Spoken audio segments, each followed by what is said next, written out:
But when I go home, I will send it later on today. Thank you. Thank you very much, Mpo. Okay. Thank you very much for remembering. Mpo in Sebokeng was crowned to All My Life by Casey and Jojo, which is why he knew the song and was able to grab the bragging rights. That's it from us this Tuesday. We'll be back again tomorrow. Have a wonderful Tuesday in the company of Cape Talk and 702. It's 6 o'clock. This is EWN. A Soweto mother is glad that the man who killed her daughter has been slapped with harsh punishment, and the city of Joburg sets another date for the opening of Lilian Goy Street. Good morning, I'm Sfiso Zulu. The mother of slain 6-year-old Saman says she hopes the sentence handed to her daughter's killer will be a deterrent to other perpetrators.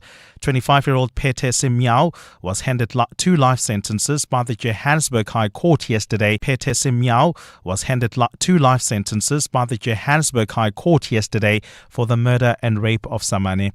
In October last year, the Mozambican national grabbed the 6-year-old girl from the street while she was playing in Orlando East in Soweto, raped her and then strangled her to death. He has also been sentenced to 2 years each for kidnapping and being in the country illegally. Khomozo Modisa reports. The mother of Saman says while she's pleased with her daughter's killer, Pete Simyao, being sentenced to life imprisonment, she still wants to know what drove him to commit the crime. She says she hopes the sentence will send a strong message to other perpetrators of violence. It's enough.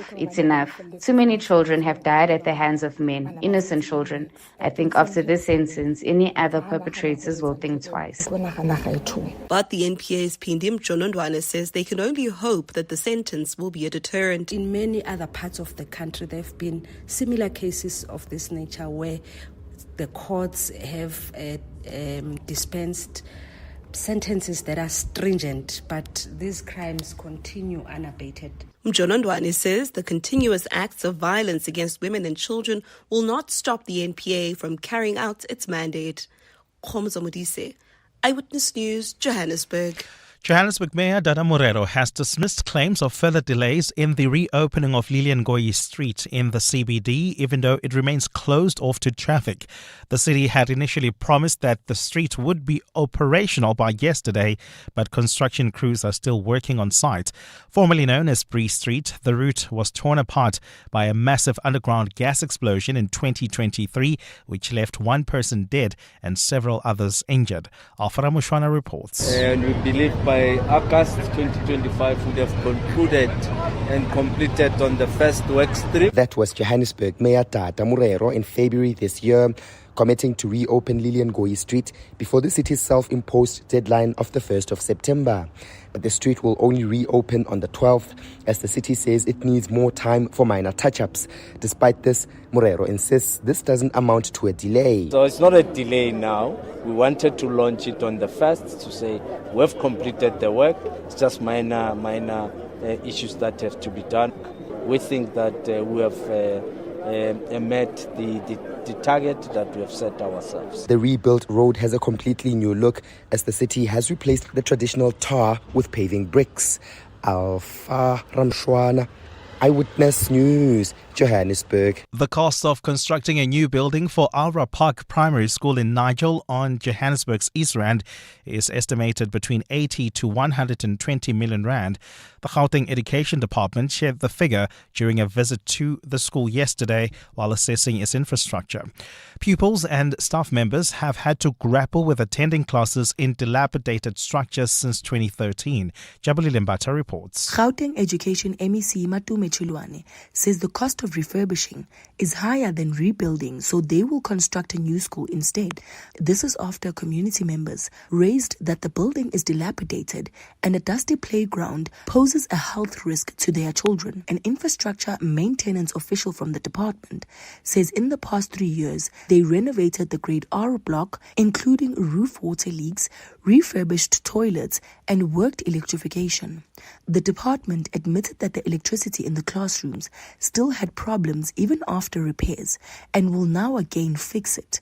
Gauteng Education MEC Matume Chilwane. When we did our calculations, we found that it's better to build a new school than to fix this one. The cost of renovation was far more than the cost of literally building a new proper school, because you would pay for demolition and also pay for building, as opposed to just paying for building. He added that the new school will have to be bigger than the old one to accommodate the learner population growth. Jabulile Mbata, Eyewitness News, Alra Park Primary School. And more than 1,000 people have died in a massive landslide in Sudan, dealing a blow to the war-torn country. The disaster struck on Sunday in the western Darfur region that's controlled by a rebel group. The landslide flattened a village and destroyed parts of a region known for citrus production. The group has appealed to the United Nations and other aid organizations to help with recovery efforts. Sudan's civil war, now in its third year, has plunged the country into one of the world's worst humanitarian crises, with famine declared in parts of Darfur. Fighting has escalated in the region since the army took control of the capital, Khartoum, earlier this year. Gold is trading at $3,493.51 an ounce. The rand is at 17.62 to the dollar, 23.84 to the pound, 20.61 to the euro. Brent crude oil is at $68.42 a barrel. And in the traffic, we've got roadworks taking place on the R21 South, right near Atlas Road. Heavy traffic volumes already coming out of Pomona Road. Please be on the lookout there and expect about a 20-minute hold-up. If you're heading towards the OR Tambo Airport, please use an alternative route like the R24 West. It's flowing now, as well as the R21 North through Jet Park. While traveling in Boksburg, delays on the N17 West, also due to roadworks coming out of Carnival City.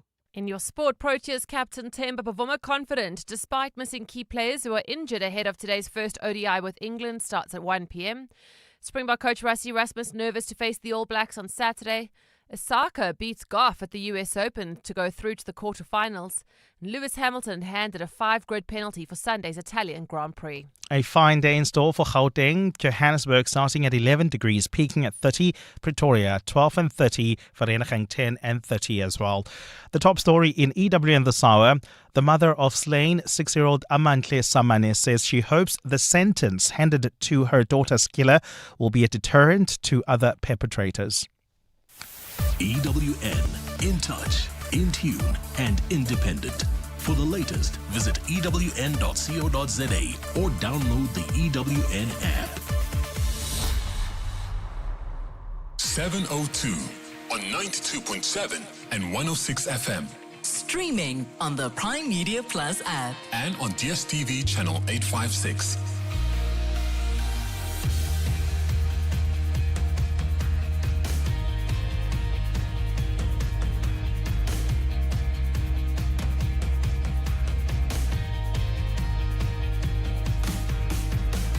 Minutes after 6 o'clock. Dumelang, welcome to the Tuesday edition of 702 Breakfast with myself, Clement Manyatela, and the usual 702 Breakfast team. Thank you for joining us this morning. It's wonderful always to be in your company as we navigate this morning, this day, this world together. And I wish you all the best with your plans today.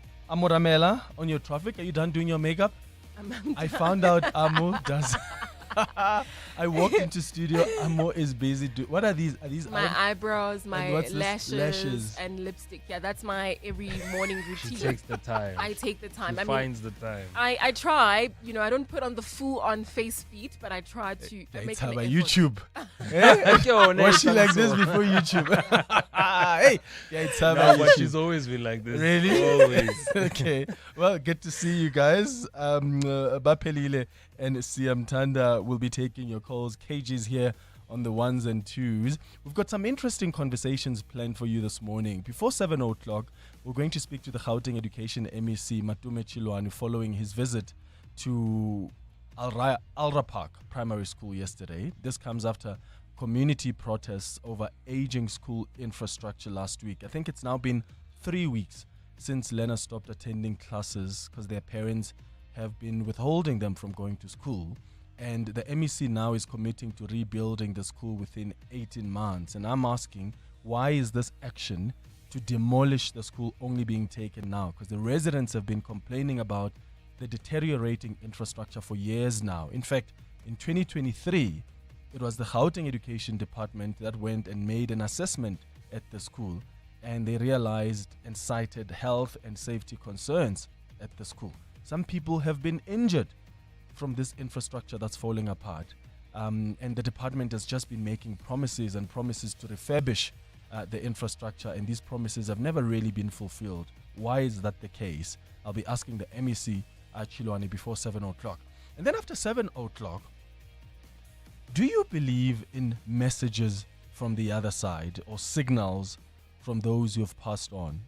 Have you ever felt as though there's a loved one who's no longer here who was trying to communicate something or get a message across to you? Or maybe you experienced something strange and you thought, is that a coincidence? Or grandma, grandpa, was that you? I'm asking you that question because we're going to be speaking to a leading British neuroscience expert, Dr. Tara Swart. She is a renowned scientist. She specializes in psychiatry, and she says she has uncovered a way to communicate with the dead, particularly her ex-husband. And she says she has research to back it up. So she'll talk to us about how grief cracked open her consciousness and, of course, the shocking signs behind these signs, the intuition and the real communication with the dead. She has a new book titled The Signs, the new signs of how to trust your instincts. And she's going to tell us how she's been able to decode the signs from loved ones who have passed on. And of course, this is not a new phenomena, especially for us as Africans. Some people consult a healer, some people consult mediums, right, to communicate with the dead. I'm just interested that this phenomena is being explored at this level by neuroscientists. So give us a call or send us a WhatsApp voice note to share your experience with us. Do you or can you communicate with the dead? Are there certain signs you see where you know that my grandma is here, my mom, I can feel her presence? And how do you go about communicating with those that are departed? Before 9 o'clock, we're going to tell you about what happens when jazz meets nature.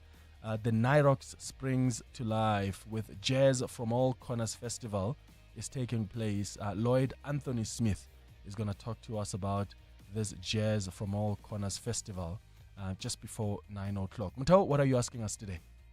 I want to know this morning, and be honest with me, I'm going to get into your pockets again.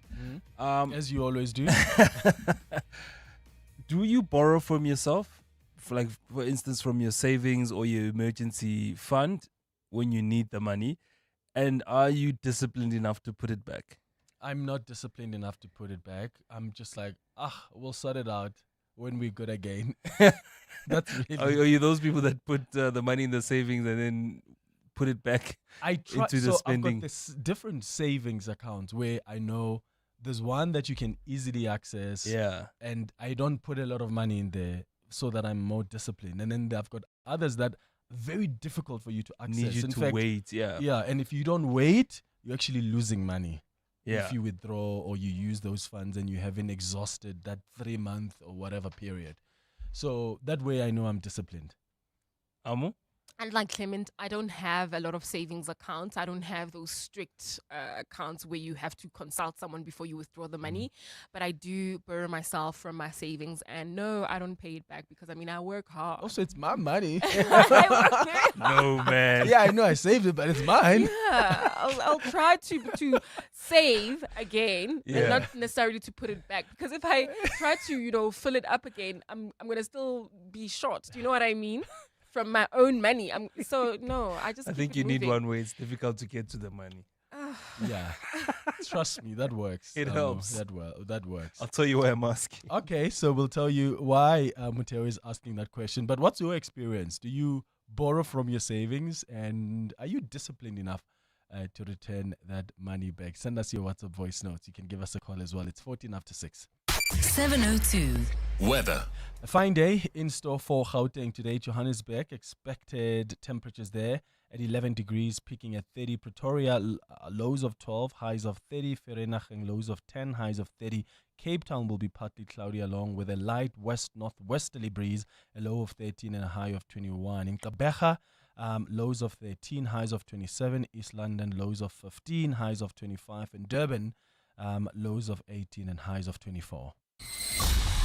EWN Traffic. EWN Traffic is brought to you by Outsurance in partnership with 702. Amo, how are the roads looking? A very busy morning to the start of the day. Clement, we've got delays on the R21 South between the R23 and the Atlas Road exit. This is due to roadworks taking place in the Kempton Park area. Bumper-to-bumper traffic there, about a 20-minute hold-up. There's also roadworks taking place on the N17 West. This is in the Boksburg area. Delays between Carnival City entrance and the R21 Roundabout Road, causing about a 30-minute hold-up there. Please be on the lookout and try to avoid.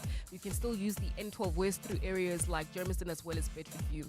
While traveling on the M1 North, we've got delays already between Boysons and Car Street. This is due to peak time delays. If you come across anything else, we're an X at EWN Traffic. There's more EWN on air, online, and on the EWN app. The Outsurance pointsmen know that every car on the road carries a story. There's a car with a parent shuttling his kids, with a back seat full of chatter, laughter, lunchboxes, and lost shoes.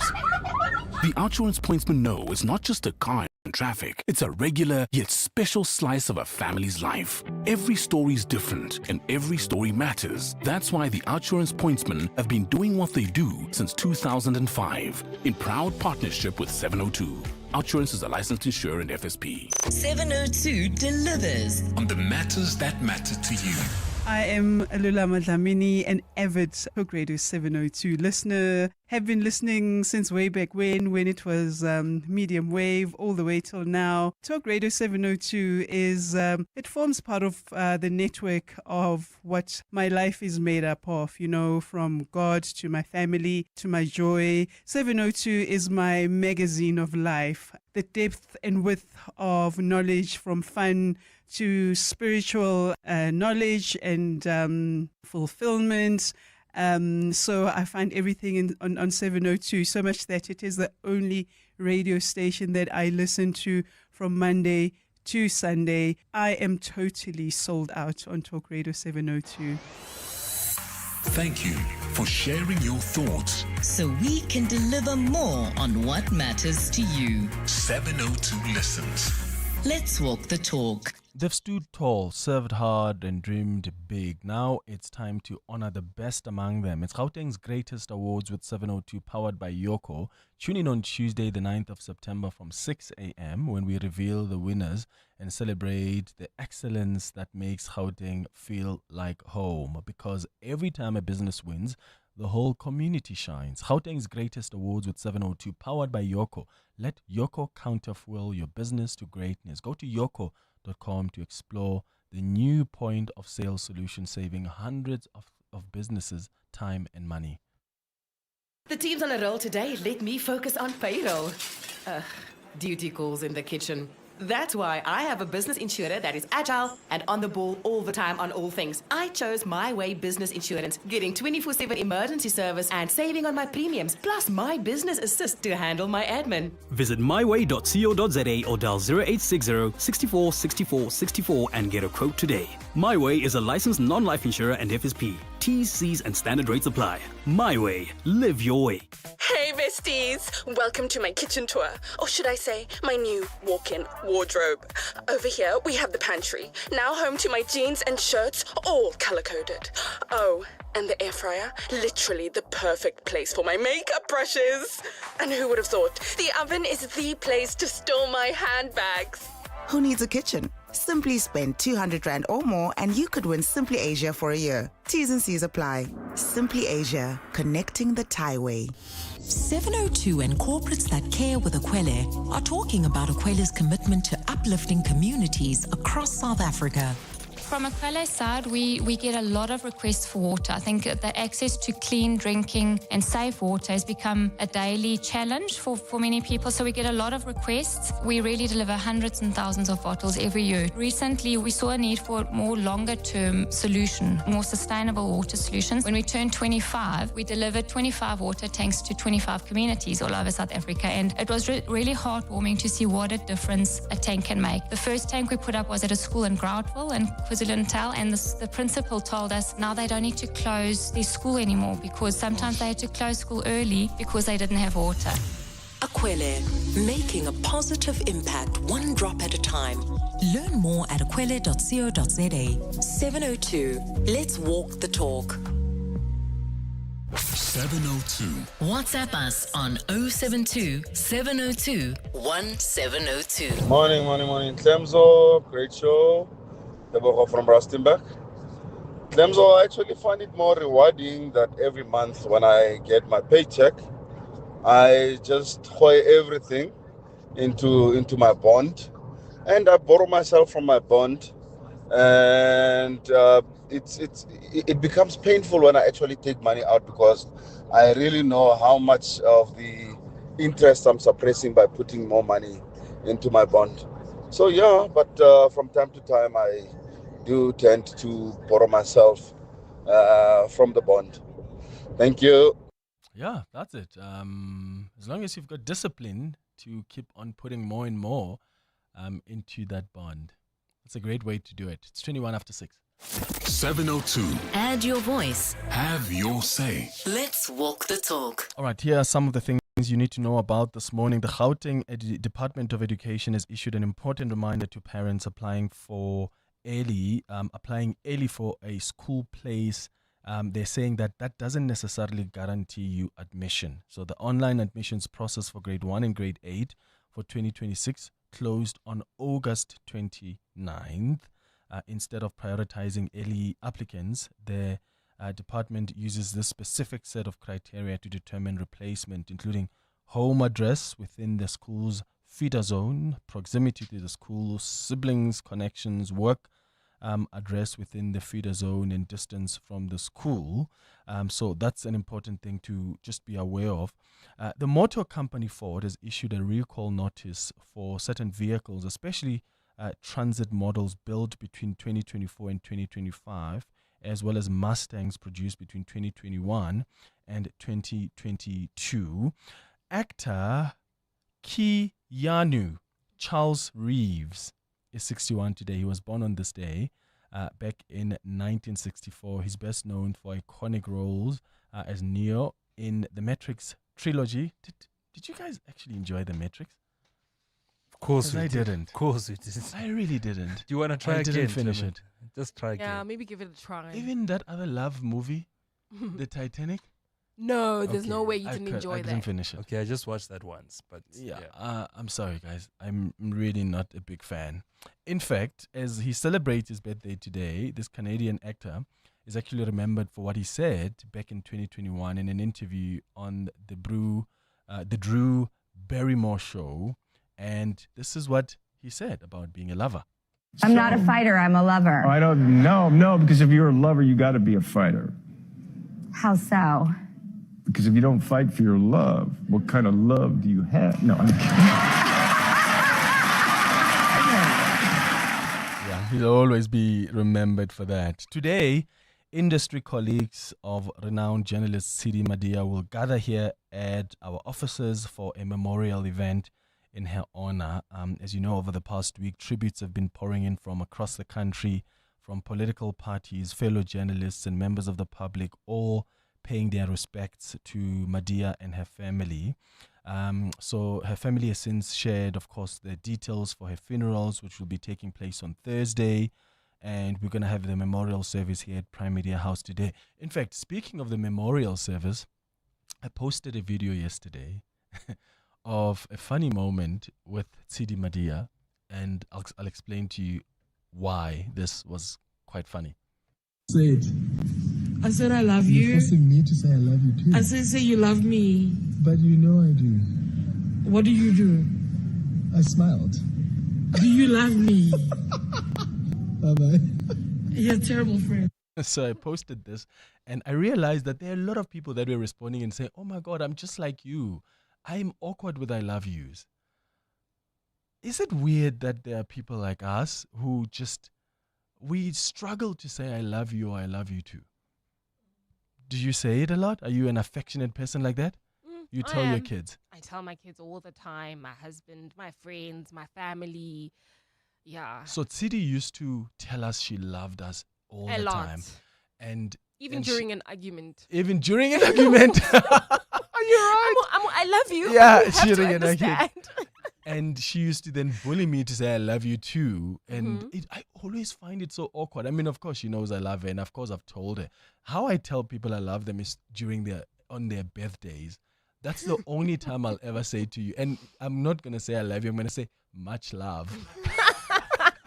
Because it sounds Why do you better. have such a big problem? I with don't saying know. love Those you? words are so... Even my mom, I'm like, oh my God. Like on Mother's Day, on her birthday, those are the only days I'll say to my mom on the message, much love. Because I And feel what like does she I've got say my in own return? ways. Well, she's not an affectionate person either. I don't remember growing up and my mom saying, I love you, boy. Never.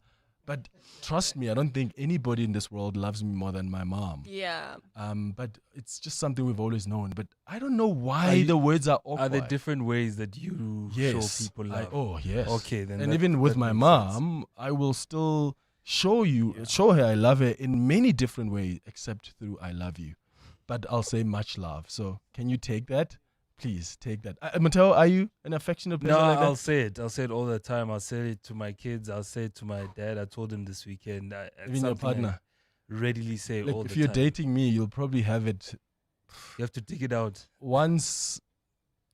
Probably once every 2 months. I will remember. I'll be intentional and say I love you. Yeah, I'm a very difficult person. Change to your love. 26 minutes after 9. 702. The newspapers. Kisa Zulu. Look, I'm going to put my head on the block for you here. You show love. I do. Yes, I know that you show love. Yes. You may not say it, but your actions Right? show And don't they love. say actions speak louder than words? Thank you, Sfiso. Right. Let's get into the newspapers this morning. The front page of the Washington Post found an interesting story about how freshman students in the US are selecting their roommates. So when they go back to university and they're trying to select roommates, they come across so many challenges. They don't find the right roommates and they end up having to share their rooms with people that they don't like or they don't have common interests with. So what they've done now is that they're going onto Instagram, and Instagram has this different pages that are operated by private companies that help members of their class of 2029, for instance, find their roommates, and they list, it's like a dating profile type of Danger. situation. So you put your profile and you say, I'm Clement Mayatela, this is what I like, this is what I don't like, this is the kind of roommate I'm looking for. And then they match you with somebody with similar interests, and then you move in together. I think they say it makes it Interesting. easier for them. If they say so.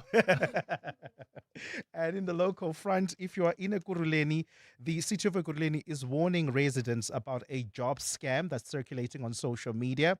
They're saying that it's falsely offering placement in its public employment programs and learnerships for a fee. The city does say that that program is open for what you call scholarships and employment, but you do not have to pay. If you're applying, it is for free. The applications are for free. If anyone asks you to pay, then you must know that you are being scammed. On the business day, they've got a story on the front page, policy truce for Treasury and Reserve Bank, in a rare joint statement ending weeks of a public standoff over monetary policy. Treasury and the Reserve Bank said South Africa's new inflation target would be announced as soon as is practical. So this united stance could be seen as delivering some much needed clarity really for the markets, because the tensions, when they flared, there was a bit of an impact on how the markets reacted. So thank goodness this power struggle that was brewing between the National Treasury and the Reserve Bank seems to have settled down now.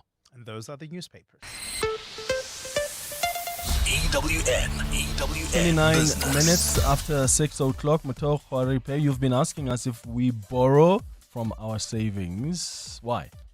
Well, Clement, it's been a year since the two-part retirement system was launched in the country, and financial services providers say some clients are back for second-round withdrawals as the cost of living remains high in South Africa. The two-part retirement system is a South African reform that divides your retirement by into two pots. A savings pot where 1/3 or 30% of your contribution is accessible annually for emergencies. This would be your savings pot. And a retirement pot with 2/3 of your contribution preserved until retirement. Now, Alex Forbes, which has 1.1 million active contributing members, says more than 650,000 saving pot claims were worth 9.5 billion rand were processed in the first year of the two-pot retirement system. The firm says claims were finalized on average in about 7 days. In the current tax year from the 1st of March 2025, Alex Forbes says over 270,000 claims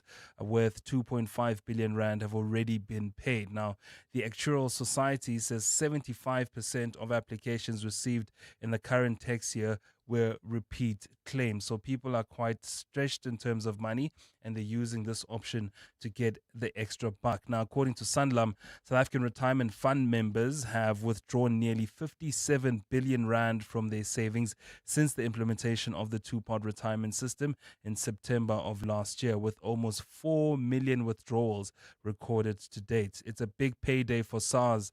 They were able to get 15 billion rand in terms of taxes for all those withdrawals. Alex Forbes says there is a high rate of repeat withdrawals emerging, with 70% of members who access their savings pots in the first year coming back in the second year. So although there is some improvement in some members not going back to get that money, a lot of them are going back and obviously relying on their retirement to say, okay, well, at least when I retire, I'll have a little bit of money. Yeah. But for now, it's an emergency. I need the money, and they're taking it out. I hope they are using it for emergencies. It's mostly debt repayments and, of course, spending. South Yeah. Africans, yeah. How the market? Well, the markets rebounded yesterday. The all share was up slightly, pushed up by mining shares, which were up 3.5%. Industrial shares disappointed. Banking stocks were also down 0.5%. The rand at this hour reeling against the dollar, 17 rand 62 weaker this morning, and 20 rand 61 cents against the euro, and at 23 rand 83 cents against the British pound. The price of gold now at $3,495 an ounce. It's up 0.5%, with platinum still in the red at $1,414.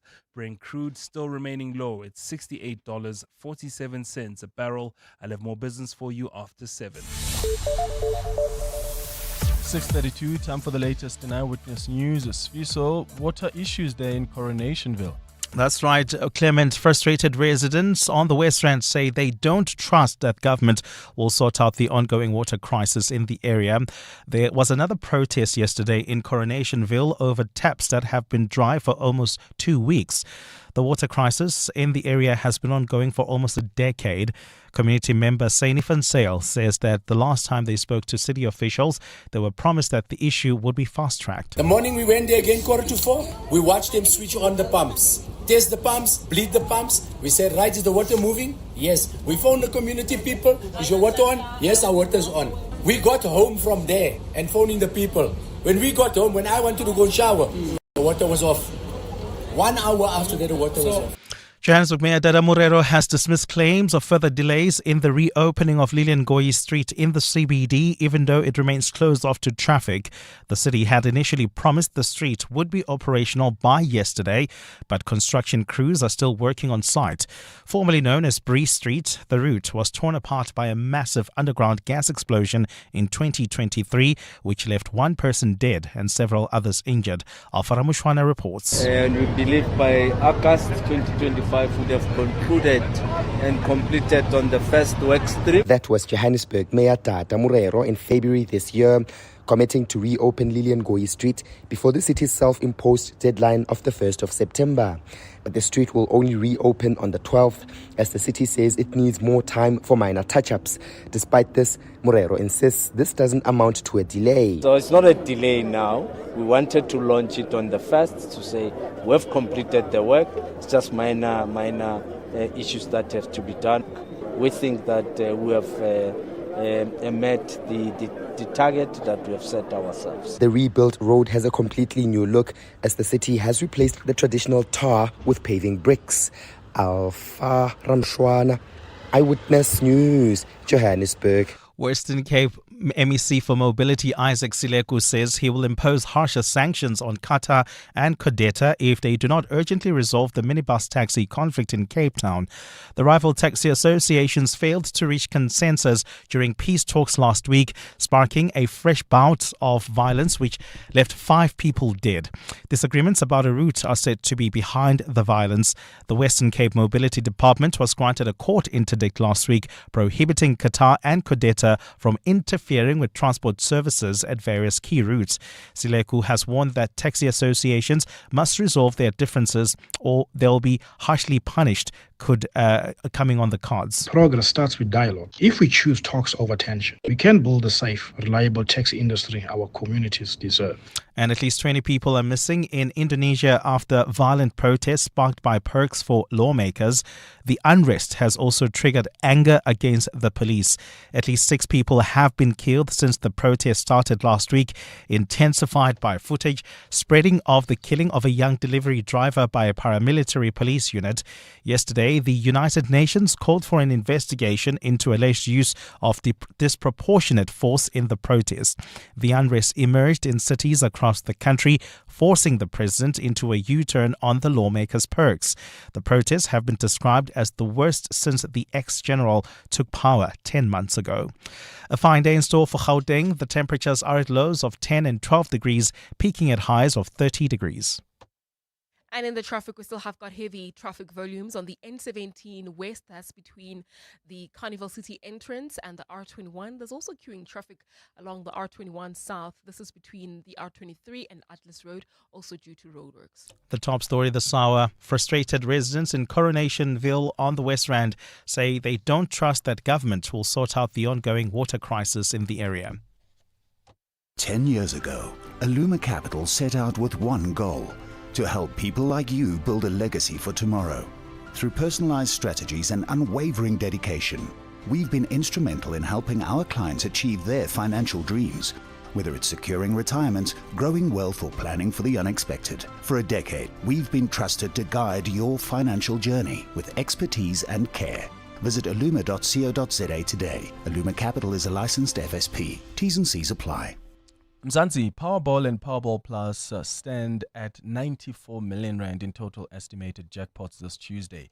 Don't delay. Play Powerball for an estimated 44 million rand and Powerball Plus for an estimated 50 million rand today. Buy your tickets now in-store on nationallottery.co.za, the mobile app, cell phone banking, or simply dial *120 *7529 hash for USSD.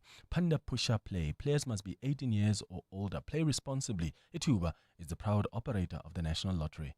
Mzansi, your backyard just got better. Explore more for less because the Great South African Sale is coming with up to 50% off travel deals. From the breathtaking scenery to a beach picnic, camping in the wild, or the thrill of gusty vibes, there's something for everyone. Book from 8 to 14 September 2025. Visit shortleft.co.za to book and travel later. After all, it's your country. Enjoy it, because nothing's more fun than a short left. #TravelWise Mzansi. T's and C's apply. 702.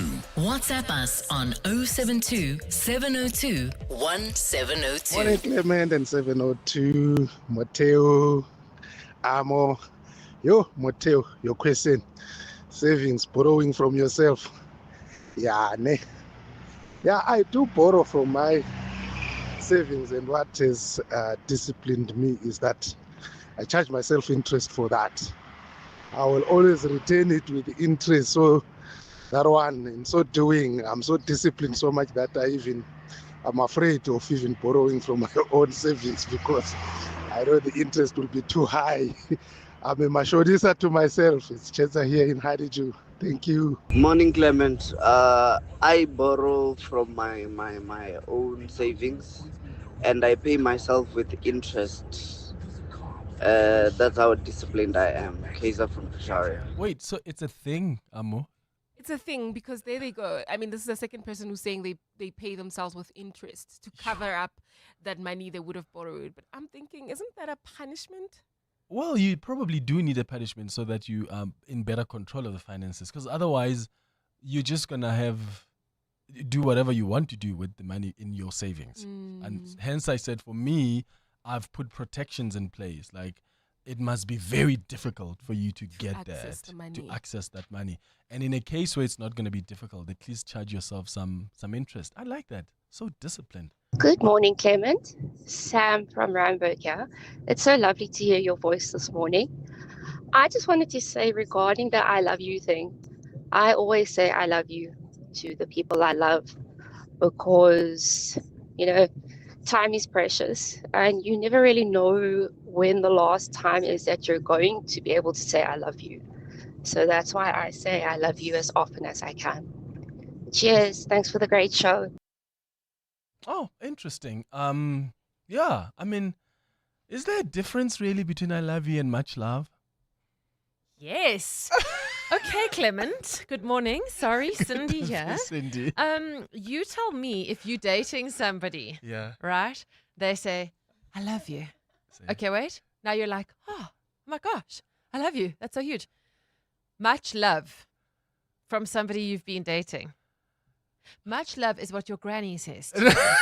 Much love is what your teacher says to you. Okay, can I say that? Because I was saying on my mom's birthday and on Mother's Day, that's when I'll send her like a message and I'll say much love at the end. Because I'm awkward with I love yous.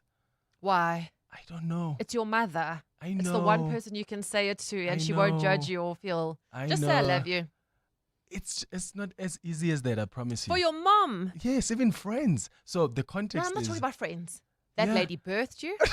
She looked after you. She still cares about you. She still doesn't sleep at night because she's worried about where you are. does. She tunes into the radio in the morning to hear if you're okay. Hears your voice, goes, okay, he's fine. Continues with her day. And you want to much love her.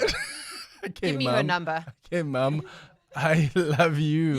There we go. Oh, my goodness. Somebody cut that and send it to her. 19 Thank you. And then minutes every before time on Mother's 7. Day, you just send it to her. EWN. And I don't have to say it every single year, right? I can just cut that clip and just You like... just say it to her on her birthday.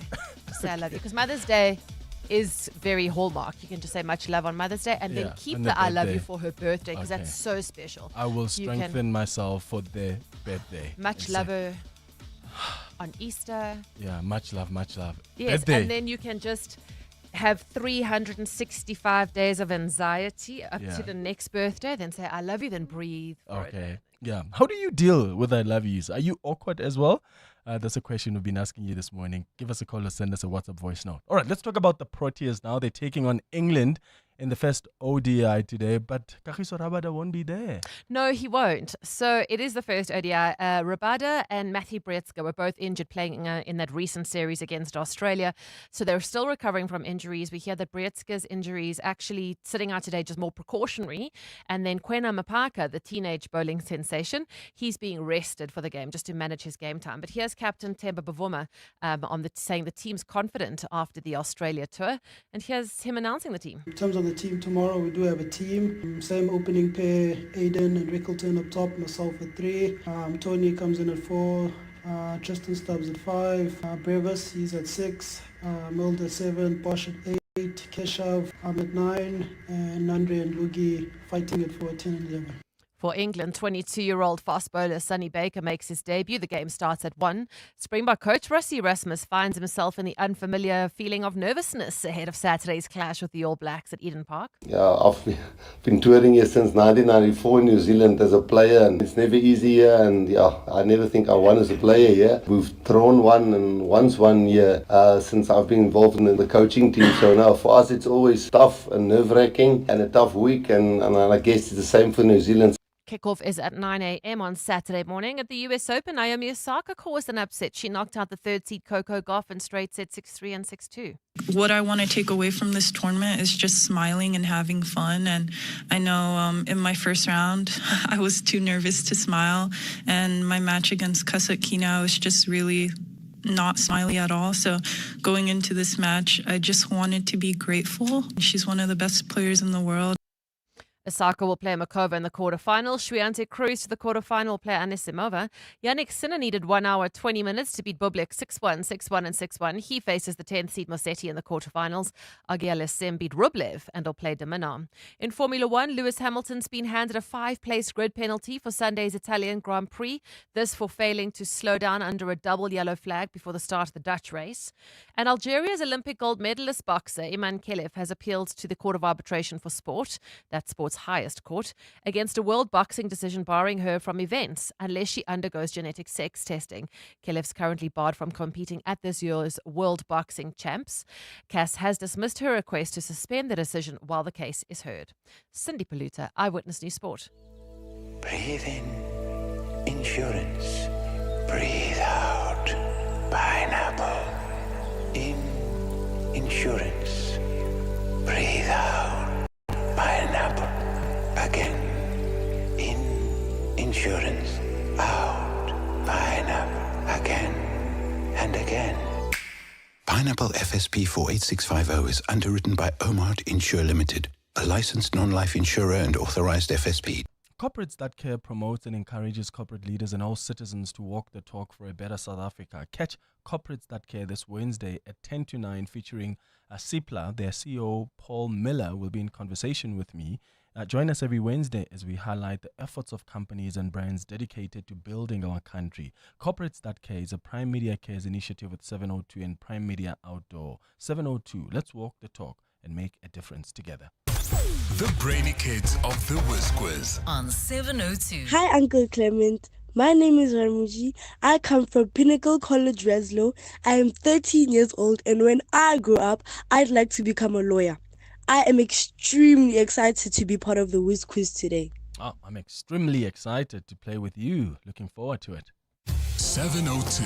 Coming up at 7:15, the big interview. EWN Traffic. 14 minutes before 7 o'clock. Amo, on the R21 South, there are some delays there. What's happening? Hectic delays, Clement. This is between the R23 and Atlas Road. At this particular moment, I can tell you we've got an accident right near Atlas Road, as well as those roadworks taking place along the same route. So about a 30-minute hold up altogether. Please be patient if you are traveling within the Kempton Park area. And if you're heading towards the OR Tambo Airport, please use alternative routes. You can still use the R24 East as well as the N12 East and then turn off at the R21 North in the Jet Park area. Traveling on the N17 West, bumper to bumper traffic. This is due to those roadworks between Carnival City entrance and the R21 Roundabout Road, causing about a 30-minute hold up there. Then in Germiston, an accident on the N3 North right near Van Buren. Delays coming out of the Elands interchange. We'll have more updates for you. Stay tuned. There's more EWN on air, online, and on the EWN app. You are the poster child, the biggest saver we've ever had. I decided that I would contact our children and let them work out what they could do for me. Yeah. And lo and behold, big saving. 2,794 Rand a month. That's over 33,000 Rand a year. And it was the easiest switch ever. Real people helping real people get real deals.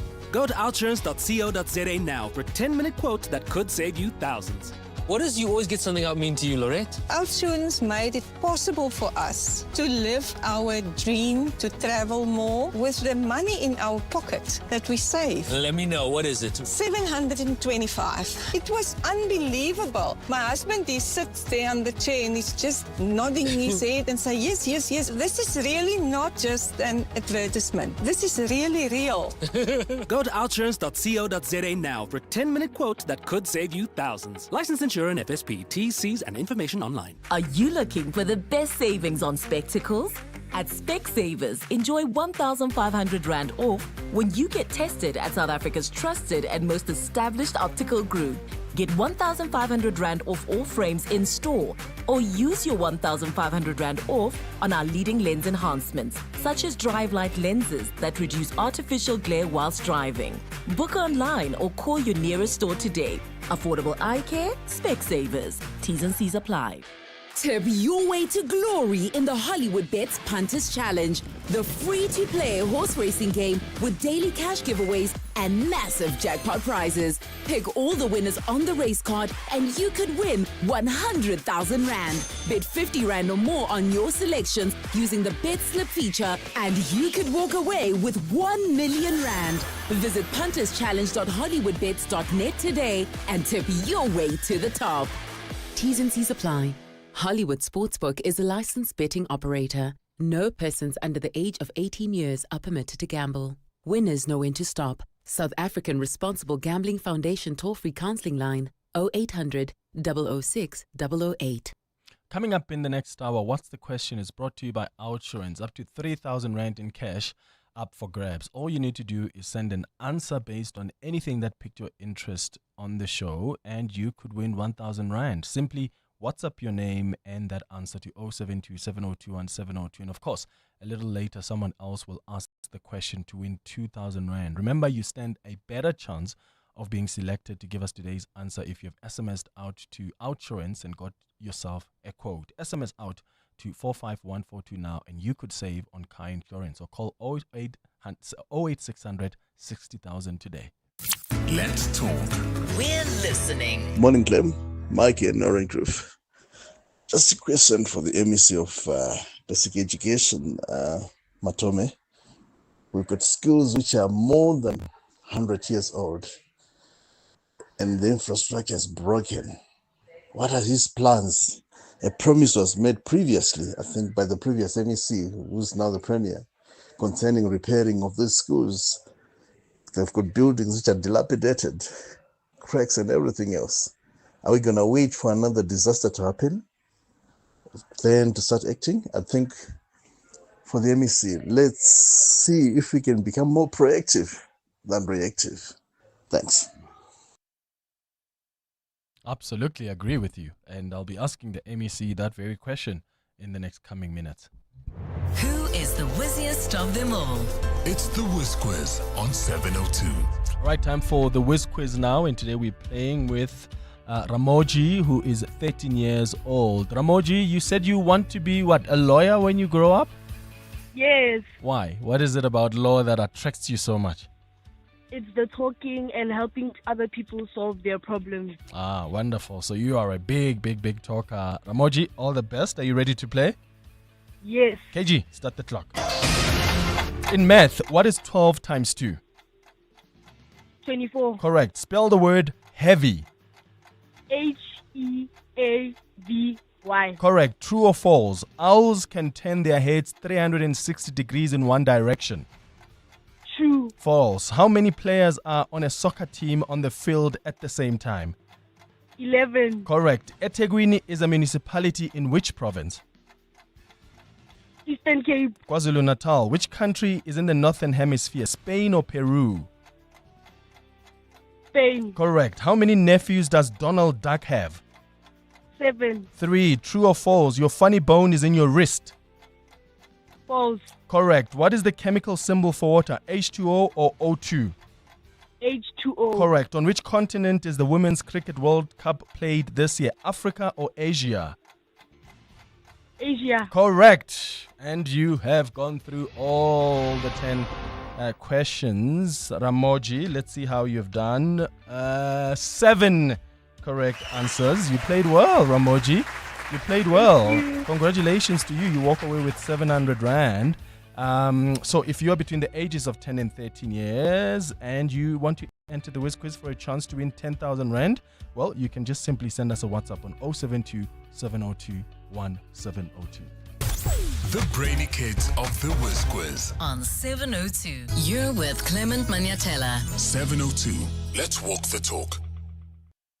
Yeah, so we're going to be speaking to the MEC in a moment. We're still trying to get a hold of him, Matume Chulwane, who is the MEC of Education here in Gauteng, to talk about what's been happening at this Alra Park Primary School in Nigel. Parents have had enough. In fact, just think about how you would feel sending your child to a school so old and crumbling that even classrooms are in danger. So parents at this primary school in Nigel are saying, we've had enough.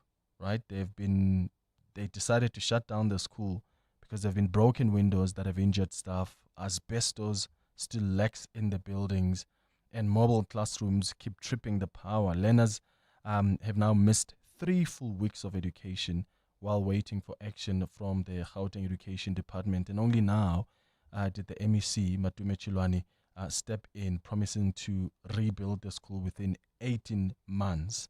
But can the children really afford more delays? And what does this crisis say about how seriously we take safety and dignity of learning spaces in this province of Gauteng? So as soon as the MEC answers, we'll bring him on the radio. 702. WhatsApp us on 072 702 1702. Pamela Clement Ngwanaka. Kinalengwana, I have a son. I think you guys share the same month, date of birth. I think he's born 21st August 1990. He is just exactly the same as you, Ngwanaka. Wait, don't be hard on yourself. He is exactly like you. The child, it's very hard for him to say I love you. It's difficult. I used to have problem with that, but I realized that that's how he is. Now you confirmed my biggest fear. But you can see, you know that he loves you, but he can hardly express himself. He just don't know. I don't know. I just don't know. You guys, you got to grow up and change that. Yeah. Clement, it means how jole how jole. Yeah, I'm not made from Jolo. Can you imagine anyone with me? You're gonna hear I love you when on your birthday. Yeah, I'm not the person to be with, I promise you. But you see, there are people out there just like us. 4 minutes before 7. Join us. Let's walk the talk. This is 702. All right, Matume Chilwani, the MEC of Education in Gauteng, not picking up our call, but we've got Steve Mabona, who's a spokesperson for the Gauteng Education Department. Steve, thank you so much for making time. Hi. Good morning, Clement, and to all our listeners. Good. How old is this Alra Park Primary School? You know, the school is very old, and we did confirm that the structure is not habitable. So we then decided that we need to refurbish. But because there was a promise of a new structure altogether, then the MEC had to go back yesterday to interact with all the stakeholders, and he did indicate that definitely the new structure will then be coming in 18 months. But how old is the school? I'm just not sure. But over 100 years old? Those are very old schools. And has it been refurbished or maintained throughout all those years?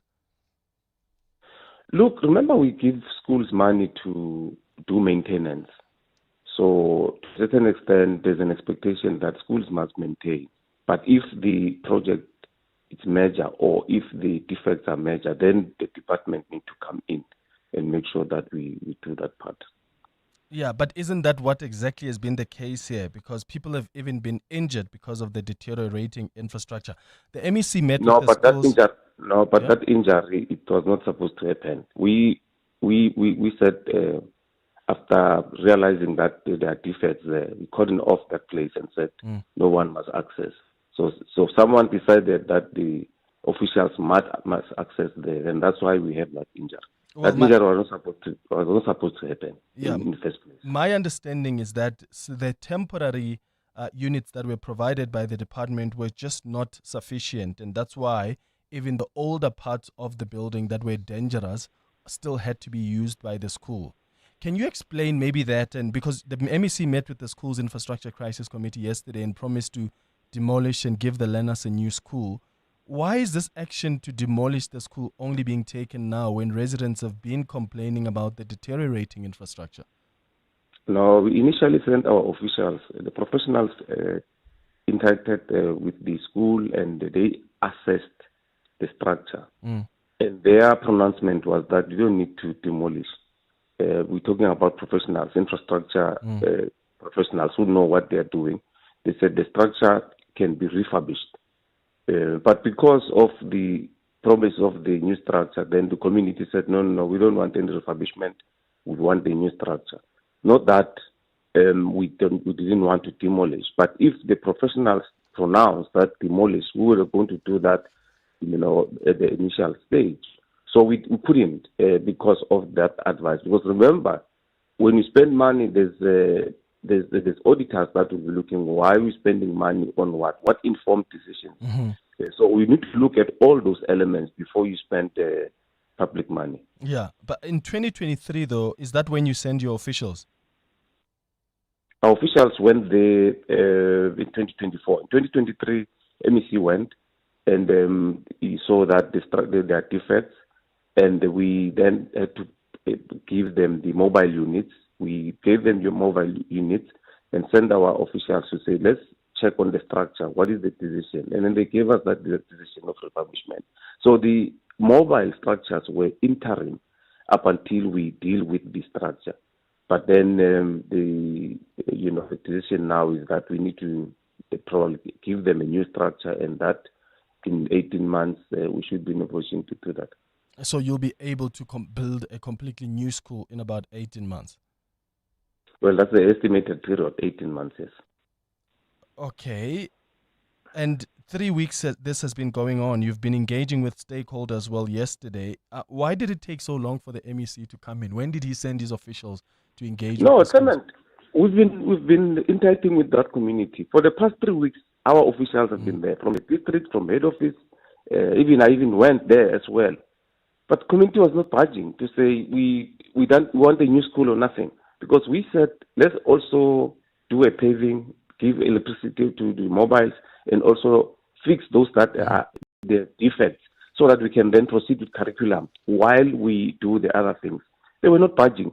And we have over 2,000 schools. If all schools are going to disrupt and say they want MEC to come now, today, we're not going to be managing the schools in this whole thing. It means then MEC will be moving up and down, going to communities, to those who will be disrupting. Yesterday, Gelesdal disrupted. We had a disruption in Tshwane in 2 schools. So in all those, then it means MEC must go there. We're not going to be in a position to manage education in that fashion. Yeah, Steve Mabona will keep a close eye on this story. Spokesperson for the Gauteng Education here, Gauteng Education, Matume Chilwane. It's 7:07. 7:02. Coming up, the big interview. Do you communicate with the dead? Do you have signs sometimes that they are with you, that you can feel their presence? We're going to be speaking to a leading British neuroscientist who says she somehow cracked the code. And she'll tell us what kind of research backs up the claims she makes. This is EWN. Little Amane's mother hopes the sentence given to the man who killed her child will stop others from murdering children. And Lumka Oliphant comes out guns blazing after her suspension. Good morning, I'm Sfiso Zulu. The mother of slain 6-year-old Amantle Samane says she hopes the sentence handed to her daughter's killer will be a deterrent to other perpetrators. The 25-year-old Petesi Miao was handed 2 life sentences by the Johannesburg High Court yesterday for the rape and murder of Samane. In October last year, the Mozambican national grabbed the 6-year-old girl from the street while she was playing in Orlando East, Soweto, raped her and then strangled her to death. He was also sentenced to 10 years each for the kidnapping and being in the country illegally. Khomoso Modise was in court. The mother of Amantle Samane says while she's pleased with her daughter's killer, Petesi Miao, being sentenced to life imprisonment, she still wants to know what drove him to commit the crime. She says she hopes the sentence will send a strong message to other perpetrators of violence. It's enough. It's enough. Too many children have died at the hands of men, innocent children. I think after this sentence, any other perpetrators will think twice. But the NPA's Pindim Jonondwane says they can only hope that the sentence will be a deterrent. In many other parts of the country, there have been similar cases of this nature where the courts have dispensed sentences that are stringent, but these crimes continue unabated.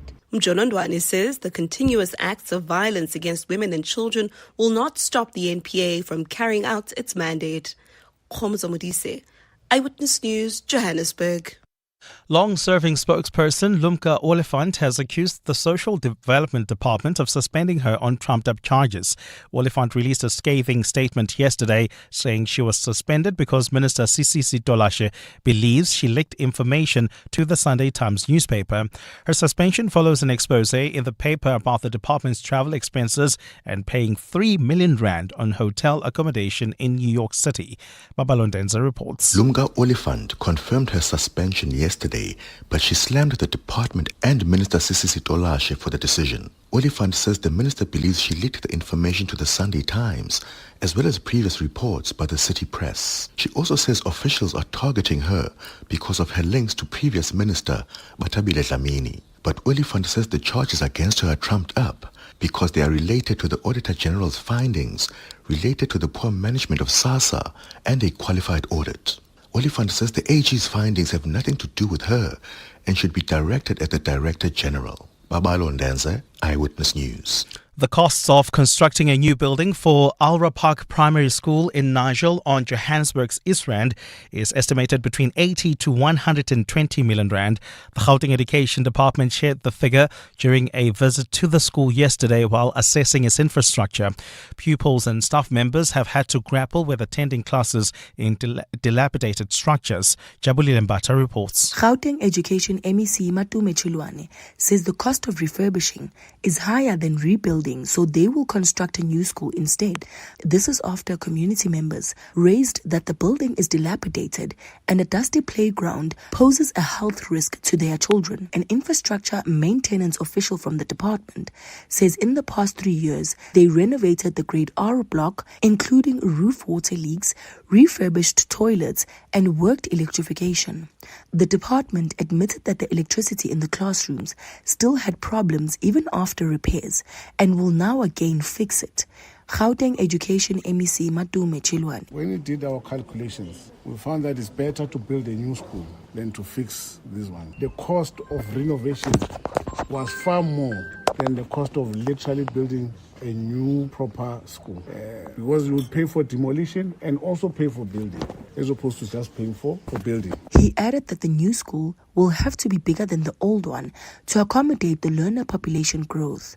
Jabulile Mbata, Eyewitness News, Alra Park Primary School. And Burkina Faso has passed a law banning homosexuality and instituting punishments of up to 5 years in jail, the latest in a clutch of African nations to pass anti-gay legislation. Homosexuality is illegal in around 30 African countries, but was not banned in Burkina Faso before the military seized power 3 years ago. The draft law was unanimously adopted by 71 unelected members of a transitional parliament in place since 2 coups in 2022 in the West African nation. Officials say the anti-gay law is part of wider reform of family and citizenship legislation and will be popularized through an awareness campaign. Gold is trading at $3,496.28 an ounce. The rand is at 17.64 to the dollar, 23.86 to the pound, 20.62 to the euro. Brent crude oil is at $68.45 a barrel. And in the traffic, we've got that major accident along the R21 South. It happened right near Atlas Road, causing heavy traffic volumes coming out of the R25. So if you're leaving Tembisa at this particular moment, please try to avoid the R21 heading towards Kempton Park, because there's about a 30-minute hold up there. And there's also queuing traffic in Boysons, along Boysons Road, due to an accident right after Klipprivier Drive. Please be on the lookout. In your sport, the Proteas take on England in the first ODI at 1 o'clock today. Springboks not confident, taking on the All Blacks at Eden Park on Saturday. At the US Open, Osaka beats Goff and Sinner cruise past Bublik. And Europe captain Luke Donald confirms his captain's pick, finalising his side for the Ryder Cup. A fine day in store for Gauteng. Johannesburg is at a low of 11 degrees, peaking at 30. Pretoria 12 and 30. Vereeniging 10 and 30 as well.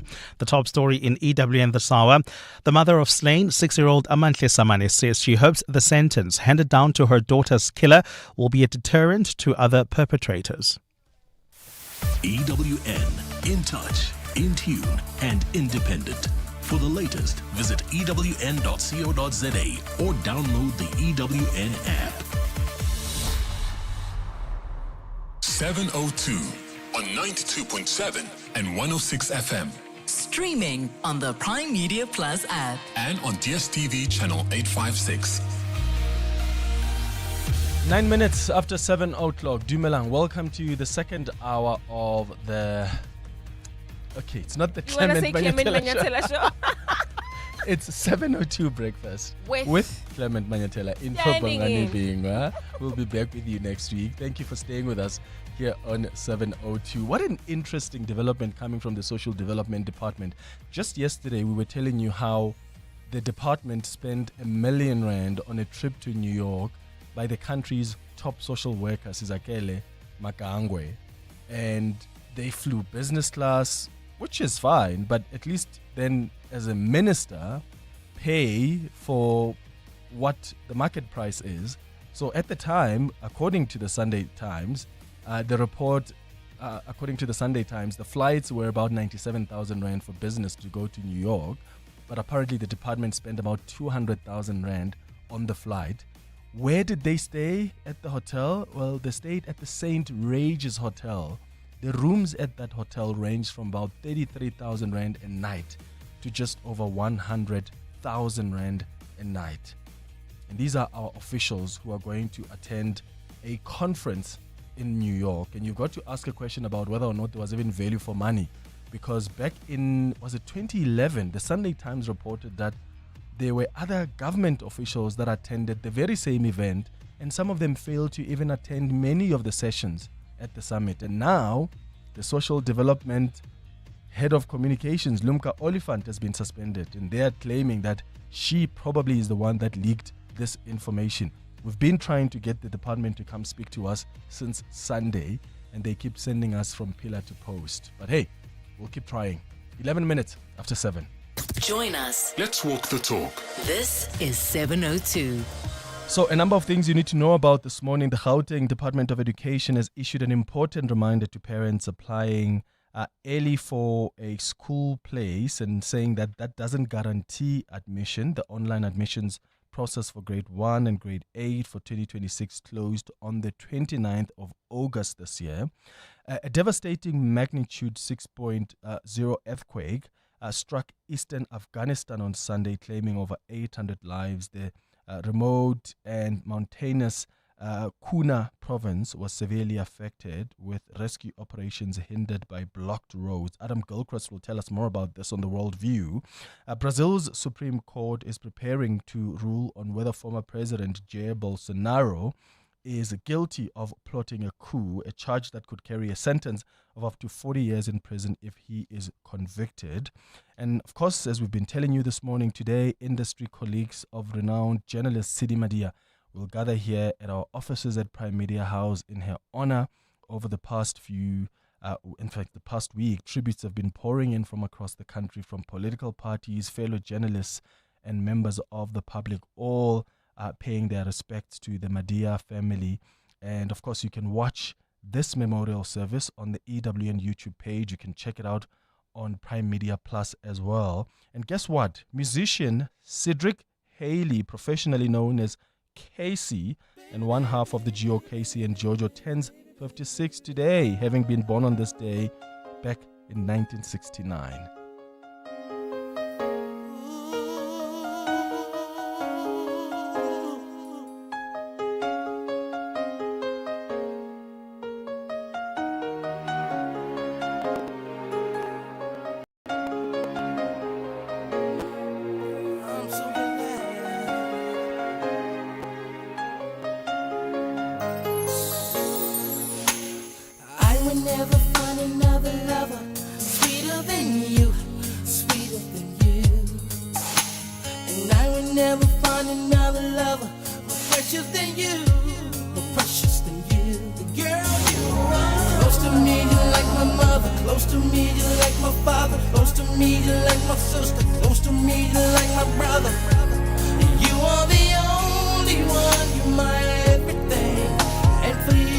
song I sing. Nobody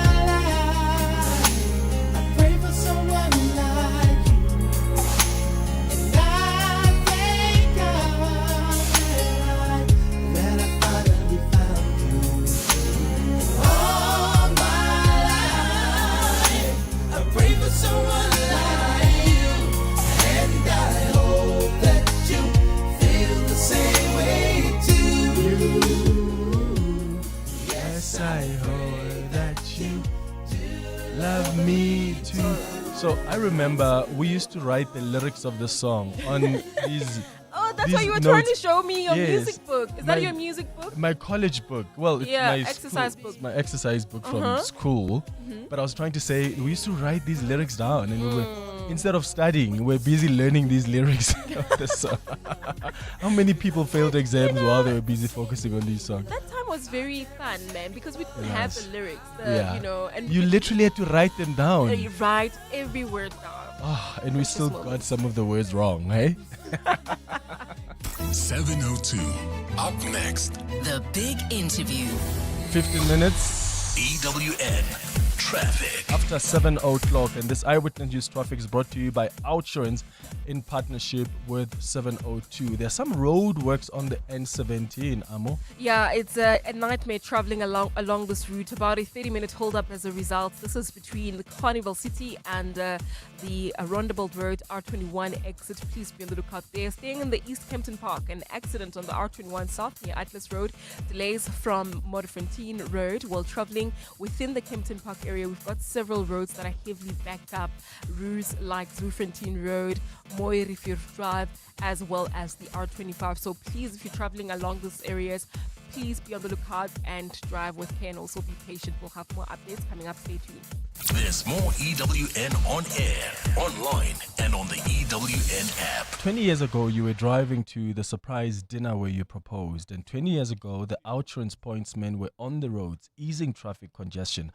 Whether you're an Outsurance client or not, we have all been getting something out. From Johannesburg, Tshwane and Paarl to Stellenbosch.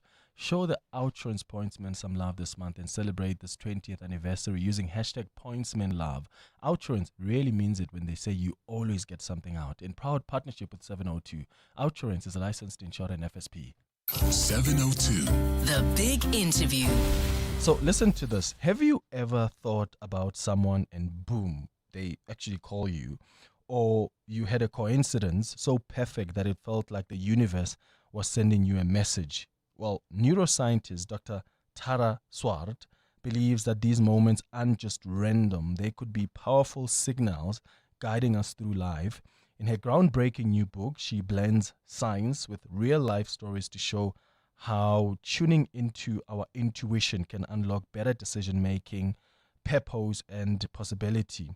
So we sat down with her this past Friday for a fascinating pre-recorded interview to explore how neuroscience and a touch of wonder can change the way we live and actually lead. And Tara Swart, Dr. Swart, is actually a leading British neuroscientist. So we discussed her upcoming book, The Signs, the new signs of how to trust your instincts, which is set to be released in South Africa this month. I began by asking her to provide insight into what her book has to offer.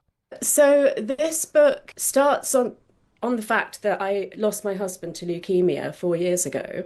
And we met later in life, so we really cherished each other. And it was just, a horrific, devastating loss. And everything that I'd lived my life by before, like manifestation and visualization and love and abundance, just didn't feel like it was going to help me get through my grief. So I had to find another way. And my husband's name was Robin. And the first thing that happened was I just started seeing robins in the garden all the time, like every time I went to the window. And I noticed it, but I didn't really know if it meant anything. And then a few people told me that when they'd lost someone that they loved, they had received signs, and some of them had visited mediums. So I kind of investigated this, and I ended up thinking, if it's possible to have communication with someone that's passed, then I should be able to do it myself, because I'm all about optimizing my brain. And, surely it's the bond with the person that creates these signs. So I just started asking for signs. I started asking questions and sort of waiting for answers. And the journey I went on was pretty incredible. Mm-hmm. And as a neuroscientist and a former psychiatrist, I also was able to step back and sort of observe what was going on, like what was going on in my brain in grief. What was going on in terms of being able to expand my consciousness and receive signs. So basically, I'm very private, so I was never going to share my personal life until I learned something that I just thought would help so many people, and that's why I wrote the book. Mm-hmm. As a neuroscience expert, as someone who specializes in psychiatry, I'm sure if you were still a psychiatrist and someone came into your office and said, this is what I have experienced, I'm able to somehow communicate, ask questions, get answers with my late husband, I mean, your reaction would completely be different, wouldn't it? Yeah, I mean, one of the ways that I receive messages is it's mostly through signs, but one is that I receive thoughts in my head that I know aren't mine. And that's actually a term in psychiatry called thought insertion. So obviously, as a psychiatrist, I did check that I didn't have any other symptoms that might be in that kind of area. And I think if it was just me saying this, that wouldn't be very compelling. But I started to share this story with my closest people, and then actually more widely, just to see like how people would react. And pretty much everyone that I spoke to had a similar story of feeling a presence, or receiving song lyrics that were like they felt were very much a message from someone that they've lost, or kind of seeing repeated numbers. And I mean, you mentioned my episode on Diary of a CEO. Since that came out, we've literally received hundreds, if not thousands, of messages on my website, direct messages on social media, and emails from people saying that what they heard me say validated their own experience and made them feel like they weren't going crazy. So you did ask yourself, like, whether you were perhaps psychotic or manic, and you made sure that you were not clinically depressed during that time. So what kind of scientific evidence, if at all, have you been able to produce based on the experiences that you have had? Yeah, so the way that I like to work anyway is to, if there's something in modern science that can't explain the way that our brain works, or, something to do with the way that we think, then I always look back at evolution to try to explain it. And so for this book, I took a deep dive into ancient wisdom. And so, for example, in many African cultures, there is ancestor worship and there is communication with the spirits of people that have passed. So I think it's very arrogant of us to think that as the most modern humans, we know more than any other human ever knew before. And actually, the materialist view that all of our thoughts and emotions and senses only emerge from physical matter is quite a recently accepted fact, and it can't be proven or disproven. And up until fairly recently, there was this dualist view, which was that the mind and the body or spirit can exist separately. So I looked into dualism and materialism and, sort of made the arguments for and against. I've presented some modern neuroscience, for example, from Professor Donald Hoffman, that says the construct that space-time is the basis of the universe cannot be proven or disproven. He suggests that consciousness could be the basis of how the universe works. Professor David Eagleman at Stanford says this idea that the brain is like a radio that can receive signals can't be proven, but it categorically can't be disproven. So I think, as scientists, we're meant to be curious and open-minded. We're not just meant to accept things as they are, because otherwise we'd never make progress. So I also looked into the research on near-death experiences, and when people are on the border of life and death, it's called terminal lucidity. And both of those phenomena support the fact that the mind can exist independently of a healthy functioning brain. So yeah, it's just been so interesting to sort of, make these questions. What you are then suggesting to us would then be that as humans, we are capable of so much more. So why do our brains then filter these capabilities? Is it so that we can exist in this material world? Yeah, exactly. You took the words out of my mouth. So Professor Bruce Grayson, he's got about 5,000 meticulously documented cases of near-death experiences, has suggested that the brain has to filter the mind down for us to exist in this material plane, as you said. And so there's something called low latent inhibition, which is to do with how tight the filtering of information into our brain and mind is. And in an area of research called neuroaesthetics, which I'll actually be speaking about at the Mind Matters and the Thrive Summits, which is to do with creativity in the brain, we see that there's a big overlap between psychopathology, so things like schizophrenia and depression, and creativity. And if you've got a high IQ and a good working memory and you're able to think flexibly, then that can be a very positive thing. And one of the factors that contributes to that is hyperconnectivity in the brain. So like lots of different parts of the brain firing at the same time and being, communicating with each other. That also means that you can make connections in the outside world and see patterns that not everybody can. And the low latent inhibition is a loosening of that filter around the brain. So obviously, if that goes too far, that can be a psychological crisis for someone. But if it's just expanding your consciousness, then it could mean that you're capable of some mental activities that you don't think you are. And I started the book with a chapter on senses, just to demonstrate that we are capable of so much more than we think, because most people think we've got 5 senses. But in a literature review that I did over a year, I've made a table in the book of 34 senses that most of us aren't aware of. And practically speaking, because you've shared some of these experiences that you've had and the communication you had with your husband, can you share some of the signs that you got from your husband? Maybe 2 examples of when you actually asked certain things and there was a response, you were presented with exactly what you asked for. Yeah, so I think there's a common phrase in the UK anyway, that robins appear when loved ones are near. So in the book, I've shared stories from other people who I don't know very well at all, who have also seen robins as a sign from someone that they've lost. But for me, it's more meaningful because my husband's name was Robin. So often I'll just say, I need to know that you're still around, and then I'll see a robin. And sometimes I would hear one but not be able to see it, and that would give me a sense of, I can't see you, but I know that you're there. And then with numbers, I would ask to see specific numbers at certain times, and it would either be a door number or it would show up on my phone. Like his birthday was September 21st, so I see 2109 on my phone all the time. For example, I never see my own birthday on my phone. And then I had dedicated in my first book to him as my husband, my best friend, and my twin flame, which is kind of like a soulmate. And the number for twin flames is 11. And a lot of people have the tattoo 1111, or they have a necklace 1111, or they see it on their phone. So I saw a lot of that. And then I didn't ask for this, but I kept seeing the number 44, and I didn't know what it meant. So I looked it up, and it said, if you repeatedly see 44 or 444, it means that your angels are protecting you and guiding you, and you're on the right path.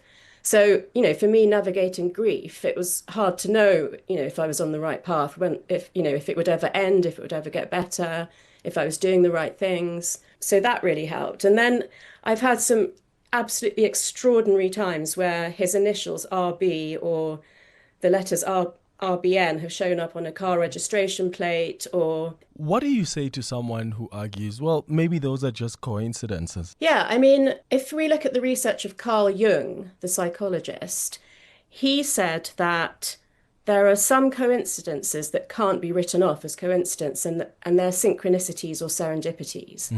And so his research is very old. I think, I've only given you a few examples. I have so many, but they're too many to be coincidence. And like I said, I'm not the only person telling this story. There are so many people that have experienced this. But again, I've been very clear in the book that it's using your intuition to interpret what this means to you that matters. Whether it's coincidence or, you can't prove it, but it's a sign from your lost loved one, doesn't actually matter in terms of the comfort and the guidance and the joy that it can bring you.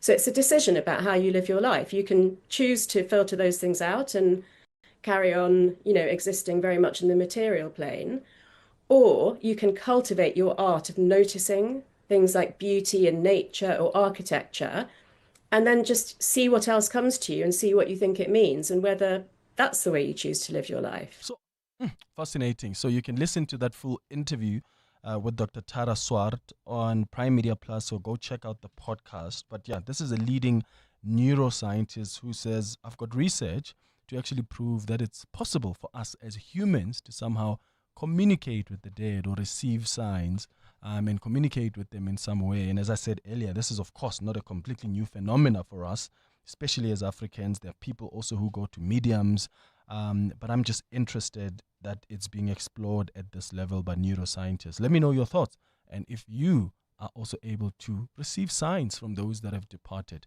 you can send us a WhatsApp on 072 702 1702. EWN Traffic. This Eyewitness Traffic is brought to you by Outsurance in partnership with 702. Amo? Well, Clement, we've got a major accident scene in Roodepoort along Christian de Wet Road, right near Paul Kruger Road. It's causing heavy delays at that intersection, about a 20-minute hold up there. There's also queuing traffic along Easter Road Drive through the Randbeck area heading towards the N1. There's also queuing traffic along Bayers Nodia Drive in the Rand Park Ridge area approaching the N1 exit. I'll have more updates. Stay tuned. There's more EWN on air, online, and on the EWN app. Our students made it possible for us to travel more with the money that we save. 725. This is really real. You are the biggest saver we've ever had. 2,794 Rand a month. It was the easiest switch ever. Get real. How is it that Outsurance provided the solution for you? 918 Rand is what I'm saving. Incredible. Go to outsurance.co.za now for a 10-minute quote that could save you thousands. Licensed insurer and FSP. T's, C's, and information online. EWN Business. Mateo operator here with the latest in business news. Mateo, RCL Foods, they've posted a 28.5% increase in profits. I imagine that was boosted by their banking unit. Yeah, RCL Foods, the food maker, recording a major increase in its headline earnings per share, boosted by a strong turnaround in its baking division. RCL Foods, of course, bakes sun-baked bread. Sunbake has become one of the largest bakeries in South Africa with bread, buns and rolls as part of its products. The group's profits increased by 28.5%, while revenue was a bit more subdued at 1.8% at 26.5 billion rand. Now, the grocery segment benefited from better production efficiencies, while the food group let go of its Rainbow Chicken and Vector Logistics businesses. RCL Foods declaring a total dividend of 60 cents for its shareholders, nearly double the previous year's dividend. Then in other news on the market, some data points coming out for the manufacturing sector. The latest ABSA Purchasing Managers Index for August showing that the sector is still in some volatility and weakness, with demand and production showing renewed signs of weakness. The index fell to 49.5 index points. Of course, any number above 50 is seen as a positive, while any number below 50 is seen as a contraction. New sales declined sharply, falling back into contractionary territory, while our production remained constrained, with employment also constrained in the manufacturing sector. Then looking at the markets, a bit of a rebound from the JSE yesterday. The all share up 63 points, mainly pushed up by mining shares, which were up 3.5%. Industrials and banking stocks were in the red yesterday. Some of the biggest winners included Sibanye-Stillwater, they were up 12%. Northam up more than 12%, with Implats up 10.5%. Then looking at your indicators, the rand at 17 rand 63 against the US dollar this morning, in a bit of weakness against the US dollar, 20 rand 63 against the euro, and also in the red against the pound at 23 rand 86 cents.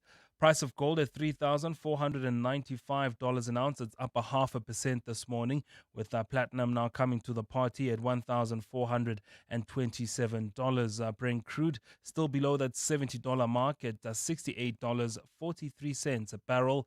More business after 8. 7:33, time for the latest in Eyewitness News. Fiso Zulu, what is the DA saying about the Lilian Goy Street?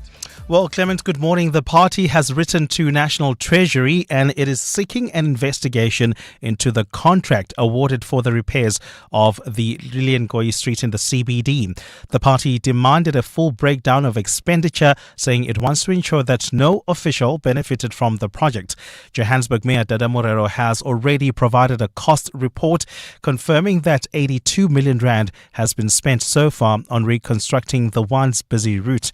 DA Regional Leader Belinda Kezia Echuzonjoku says Treasury's intervention is necessary. The DA further demands a forensic audit into both contracts and all officials involved, a full public breakdown of expenditure and reasons for cost escalations, a clear, realistic completion timeline without more empty promises. Johannesburg residents deserve transparency and accountability. Instead, they are left with project that is over time, over budget and under delivering. On the West Rand, frustrated residents in Coronationville say they don't trust that government will sort out the ongoing water crisis in the area. There was another protest yesterday over taps that have been dry for over 2 weeks. The water crisis in Coronationville has been ongoing for almost a decade now. Community member Saini van Zyl says that the last time they spoke to city officials, they were promised that their issues would be fast-tracked. The morning we went there again, 3:45, we watched them switch on the pumps. Test the pumps, bleed the pumps. We said, right, is the water moving? Yes. We phoned the community people. Is your water on? Yes, our water's on. We got home from there and phoning the people. When we got home, when I wanted to go shower, the water was off. 1 hour after that, the water was off. Cape Town police have discovered an arms catch during an intelligence-led operation in Mitchell's Plain. Officers have beefed up operations focusing on identified gang hotspots around the Cape. The metro has been marred by deadly gang and taxi-related violence over the past 2 weeks, with the death toll and number of injuries continuing to rise. Lauren Isaacs takes a look. 19 firearms, an assortment of 1,500 rounds of ammunition, 3 gun safes, 26 magazines and a stun grenade, silencer and shooting practice target board. These were found by police concealed in cooler boxes and safes at a house in Lentegeur yesterday. The police's Novella Patalwa says the find is believed to be part of an orchestrated plan to perpetuate gang violence that is currently affecting several communities. The detectives have not arrested anyone yet, but they are questioning several individuals. The firearms have been sent for ballistic testing. Patalwa says targeted operations will continue until the affected areas have been stabilized. Lauren Isaacs, Eyewitness News. And Belgium is the latest country to announce that it will recognize the state of Palestine at the United Nations General Assembly later this month. Belgian Minister of Foreign Affairs Maxime Prevot made the announcement on social media X today. Prevot, who is also Belgium's Deputy Prime Minister, says firm sanctions will be imposed against the Israeli government, including a ban on importing products from the settlements and a review of public procurement policies with Israeli companies. As of April this year, about 147 countries representing 75% of UN members have already recognized Palestinian statehood. Belgium's announcement comes as Israel's war on Gaza has killed more than 63,000 people. The killings came after Palestinian militant group Hamas killed more than 1,200 people in Israel in October 2023. A fine day in store for Gauteng today. The temperatures are at lows of 10 and 12, peaking at highs of 30 degrees. And in the traffic, we've got a major accident seen along the R21 South, right near Atlas Road, causing delays from the R25 while traveling in Roodepoort. Another accident seen. This one is along Christian de Wit Road, right near Paul Kruger Road. Delays of about 15-minute hold-up right at the intersection.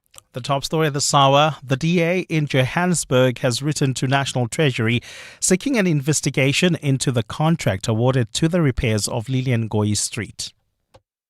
Aubrey Masango. Weekday evenings, 8 to midnight. The story of the 121 dockets that have now been returned to the Political Killings Task Force in KwaZulu-Natal. Why would Umongameli, Matamed and Feroz Kachalia be wanting to block that? That's an operational matter. Why are the politicians getting involved? Is this not what General Mkwanazi was talking about? The politicians like to get involved in operational police matters. What's going on here? Mr. President, no. Something is hitting the water. Aubrey Masango. 8 to midnight on 702. 702. For the last 10 years, Lula has been making access to funding easier for business owners like you. As South Africa's first business-only banking suite, Lula's funding experts are ready to help your business grow with up to 5 million rand in funding. No queues, no red tape, and no collateral needed. Apply online and get a quote and get funding in as little as 24 hours. Experience business class banking and funding today at lula.co.za.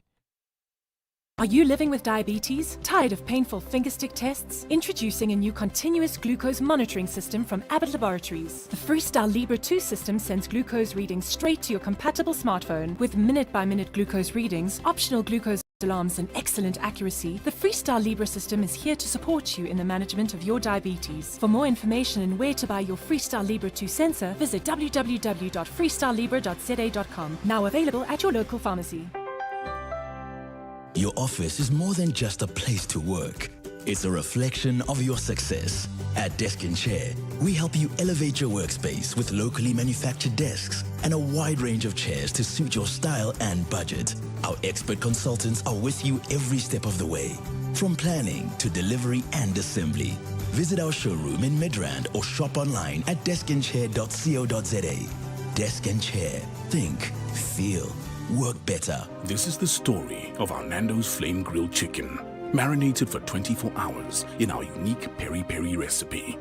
Kissed by fire, full of flavor, perfectly grilled. And like any story, this story of our full peri-peri chicken has two sides. Yours to choose, yours to share. Enjoy the Nando's full and two sharing meal. That's our full chicken and two sharing sides of your choice for only 277 Rand. 702. WhatsApp us on 072 702 1702. Good morning, Clement. Recently, I've been going through quite a time of loss and struggle and adaptation to the new normal. After I dropped off my daughter at school, I switched on the radio, and for me, just hearing this interview was quite a significant sign for me, because I have been looking for something to try and guide me and make me understand what is going on inside my mind. And this was just, I literally switched on the radio as I dropped off my daughter, and the interview was happening. Clement, man, great interview. Let me speak for myself. With me, it's possible. I've been doing that for years. I mean, a part of it is meditation, and I can tell you that I can able to make someone call me whenever they are. Call me. I might be in Joburg, you might be in Rustenburg, you might be in Soweto, whatever, but I can make someone call me, because like the Bible said, as a man think in his heart, so it shall be. So it's part of meditation and creating things, imagining things, and things will come to pass. So it's possible. It's possible. When you speak of that, look, if we can look at the series, the movie, The Matrix, it's where you can see how to able to pull things somewhere, to come to you. It is possible. Thank you. Great show, my man. Hi, Tumutle Motabo here. What an interesting topic with the professor. I can relate. When I think of her, sometimes I'll see butterflies. Coincidentally, there'll always be butterflies. Those existence of butterflies gives me the sense that she's still around. Yeah. But it works for me, and I'm fair with it. It might be not usual for some people, but I think it does work for me. Thank you. Yeah, and that's what Dr. Tara says. I mean, guys, this is a leading neuroscientist who has, in fact, you must listen to an interview that she did, because that's how I actually found out about her. I was listening to an interview on this podcast I listen to a lot, The Diary of a CEO.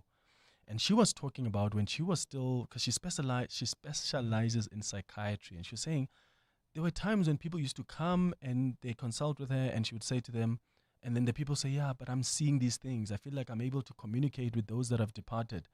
And she would write letters for those people to be sent to these mental institutions. And she's now found herself in a situation where she started communicating somehow with her late husband, and when she needed a sign of something, that thing will happen. And now she's done research around it as a neuroscientist, and she says, I can back it up with research. And in her upcoming book, The Signs, The New Signs of How to Trust Your Instincts, she takes you through how you can decode signs from loved ones who have since passed. And I'm getting lots of messages from some of you who are saying, I can actually relate with that. Keep your experiences coming. It's 702. What's the question? 15 minutes before 8 o'clock. What's the question? Is brought to you by Outrance. Your chance to win up to 3,000 Rand in cash. First 1,000 Rand for the answer, and then a little later 2,000 Rand if you can give us the question. Today's answer comes from Solomon in Acacia. Solomon, how are you doing? Morning, Clemmy. Sure. What's today's answer? Today's answer is 61. Okay, 61. And have you recently requested a quote from Outrance? I've been a client for the longest time now. Well, Solomon, guess what? You have won yourself 1,000 Rand in cash, all thanks to Outrance and 702. So 61 is the answer that Solomon is giving at this morning. If you know what's the question, you can be the 7th caller right now on 011-883-0702. T's and C's on primemediaplus.com. EWN Sport. Cindy Baluta, how are you doing? Clement, isn't Tara Swart amazing? People are going to say, what was that person's name again? Dr. Tara Swart. What I loved is that she said, we only believe there's 5 senses because we've only ever been taught there's 5 senses. She says we've got like 32. 30-something. Yeah. So fascinating. I also heard that recently. It was very fascinating. And I love that she says, if you could actually almost equate grief to a psychosis. Yes. So a psychosis would be like bipolar or whatever mental disorders. She's like, grief is like a psychosis, and she never used to think that. It was beautiful. I agree. 1,000%. So insightful, eh? Yeah. So the Proteas are taking on England in the first ODI at Headingley today. Kagiso Rabada and Matthew Bretzka are still recovering from injuries. They're both missing the match along with Kwena Mapaka, who's being rested. Captain Temba Bavuma says the team's confident after their tour to Australia. I'd like to. Look, I'm still under the medical protocol. I guess in terms of guys who come back from injury, I'm kind of easing them into the games. So, yeah, look, I feel confident in my body. I think the medical team, they take that responsibility. But I guess, we'll take it just game by game. But I'm quite confident in physically where I am. For England, 22-year-old fast bowler Sonny Baker makes his debut. The game starts at 1. Springbok Faf de Klerk was called up to the squad over the weekend ahead of Saturday's clash with the All Blacks, while Bongani Bingwa is still at home. Coach Rasmus explains. We didn't replace Bongi with Faf. More actually has a bit of a niggle, which is looking good. And we just got Faf in for precautionary on that, so he wasn't... Bongi wasn't subbed by Faf. Bongi's there's some illness in his family, so he'll join us as quickly as he can. Jan Hendrik obviously also covered 1 for us as well. Kickoff on Saturday morning is 9:05. At the US Open, Naomi Osaka caused an upset, knocking out the 3rd seed Coco Gauff in straight sets 6-3 and 6-2. Osaka says she likes playing against top seeds. For me, honestly, I have the most fun when I play against the best players. I love when, they hit amazing shots or they hit aces because, that's how they won the tournaments that they won. So I always see it as a challenge. And I like challenges. Osaka meets Makova in the quarterfinals. Swiatek will play Anisimova. Yannick Sinner thrashed Bublik 6-1, 6-1 and 6-1 in 1 hour 20 minutes and plays the 10th seed Musetti in the quarterfinals. Argiela Sim beat Rublev and will play Diminar. Ryder Cup golf starts in 3 weeks' time. You excited, Clement? Players... I am. I like it when it's like USA against everyone and we're all like, okay. Players already qualified to play for Team Europe are McIlroy, McIntyre, Fleetwood, Rose, Hoggard and Hatton. So yesterday, Luke Donald handed 6 more players captain's picks. They are Shane Lowry, John Ram, Sepp Striker and Victor Hovland, as well as Ludwig Arberg and Matt Fitzpatrick. Tournament starts September the 26th in New York. Cindy Palooza, Eyewitness News Sport. In a world where everything is instant, some things are worth slowing down for. You took the time to build a life of distinction. Every moment, every milestone, every decision. At Indwe, we take the time to understand your world and craft insurance solutions to protect it. Because true peace of mind is the greatest luxury of all. The right insurance starts with a conversation. It starts with helloindwe.co.za. Indwe Risk Services is an authorized financial services provider. It's time to eat, dance and celebrate. The DSTV Delicious Festival powered by Lotto Star is serving up 2 days of world-class entertainment from international acts to South Africa's finest artists alongside culinary masterpieces from the best local chefs. Browse fashion and art, take part in live cooking demos, and soak up the festival's electric atmosphere. Saturday, the 20th of September is for you and your crew, and Sunday, the 21st of September is for the family picnic vibes. DSTV is turning 30 and you're invited to the party. One ticket, endless experiences. Tickets at Ticketmaster. More on deliciousfestival.com. Mzansi, your backyard just got better. Explore more for less because the Great South African Sale is coming with up to 50% off travel deals. From the breathtaking scenery to a beach picnic, camping in the wild, or the thrill of Gussie vibes. There's something for everyone. Book from 8 to 14 September 2025. Visit shortleft.co.za to book and travel later. After all, it's your country. Enjoy it, because nothing's more fun than a short left. Hashtag TravelWise Mzansi. T's and C's apply. For those 2 a.m. checkouts or the late night shifts, for the last minute orders and the beginning of the month rush, for the 9 to 5 that becomes a 5 to 9. You don't clock out, and neither should your payments. Pay Fast by Network, always open for the dreamers, the doers, for you. From e-commerce to in-store payments and business funding, we have you covered. Sign up today at payfast.io.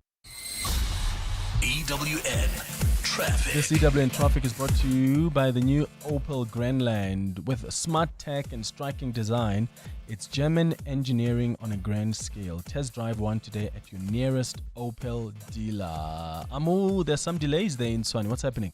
Well, in the East Lane area, queuing traffic on the N1 South between Sefako Makhato and the Proof Plus interchange due to an accident, as well as roadworks taking place along this route. So do expect about a 20-minute hold-up while traveling on the N4 West out of Primaria.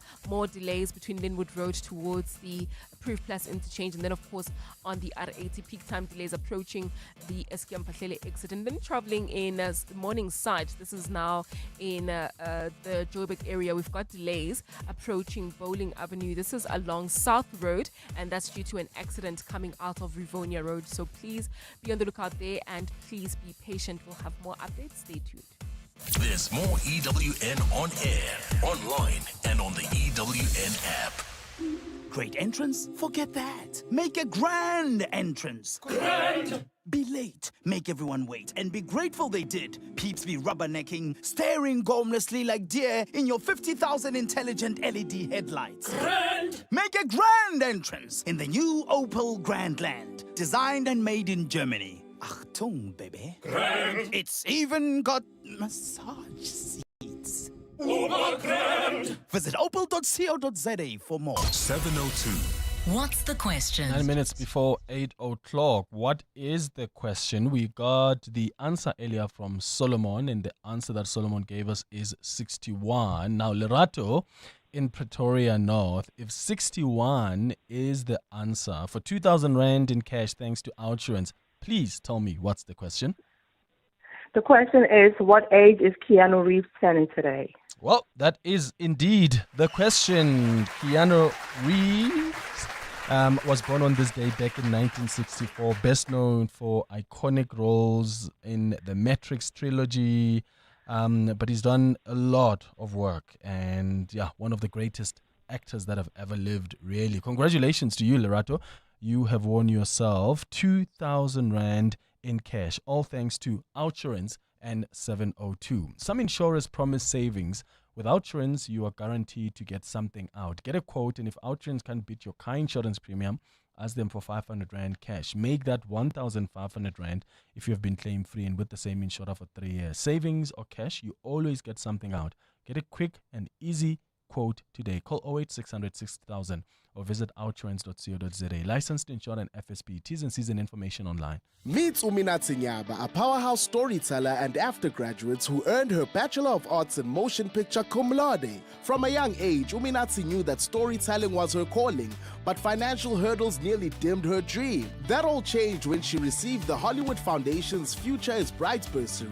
It lifted a huge weight off her shoulders and gave her the freedom to focus fully on her craft. She began making bold moves and creating incredible work, including her award-winning short film, which was selected for international screenings.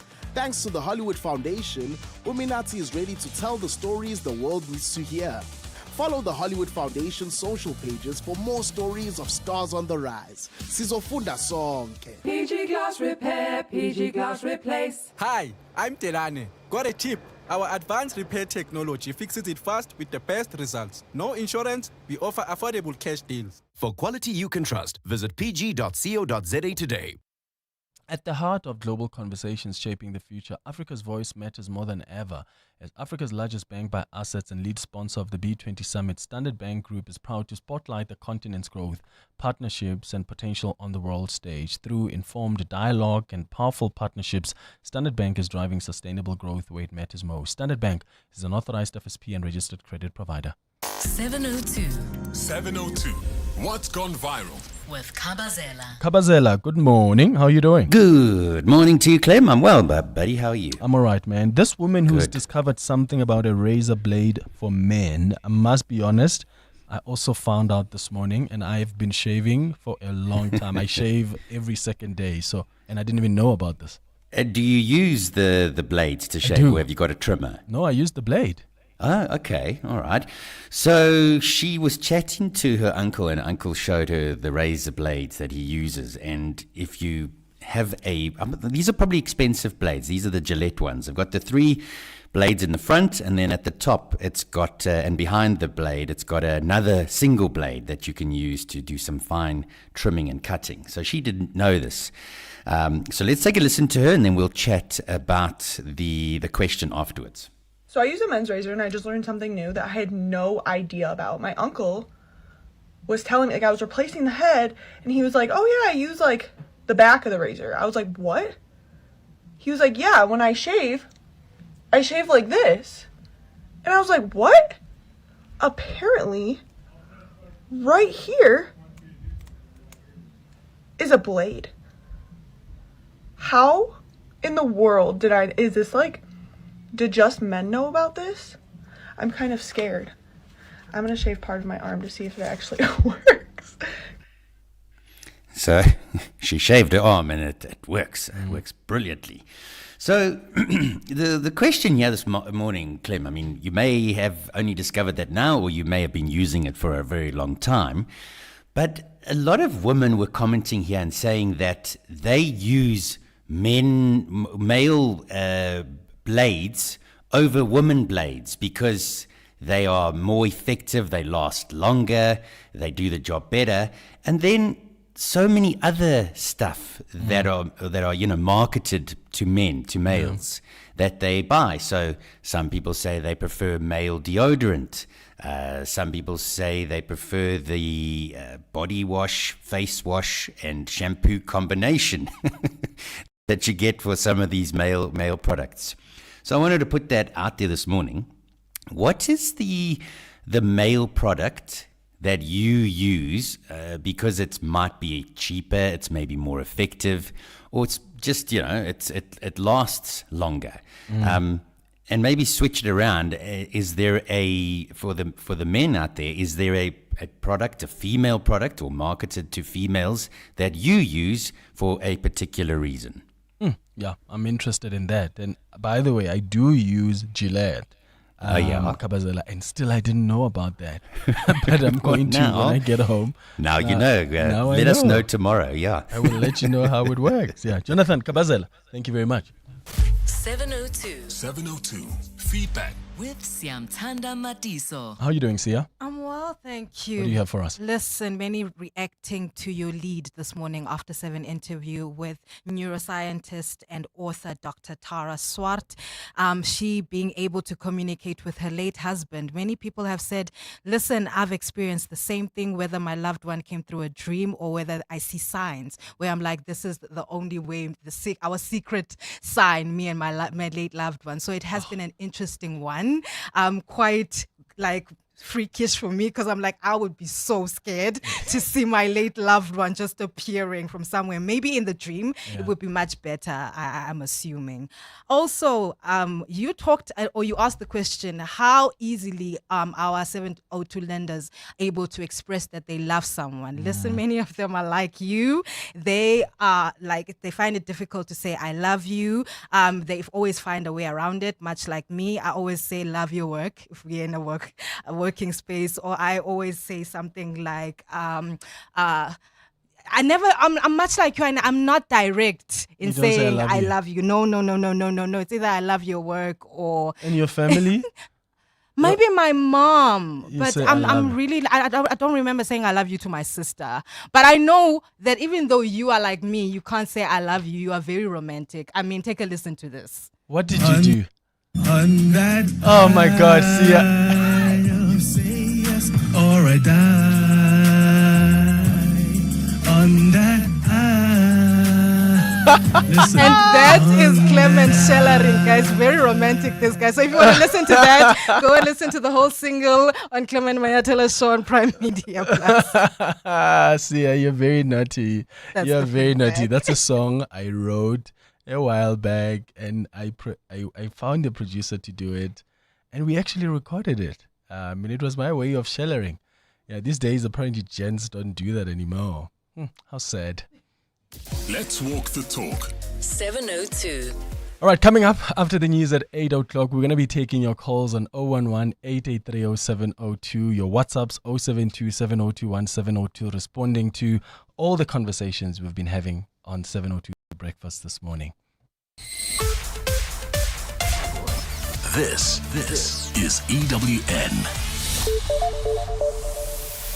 Authorities explain Lumka Oliphant's suspension, and the farewell begins for one of South Africa's most loved journalists.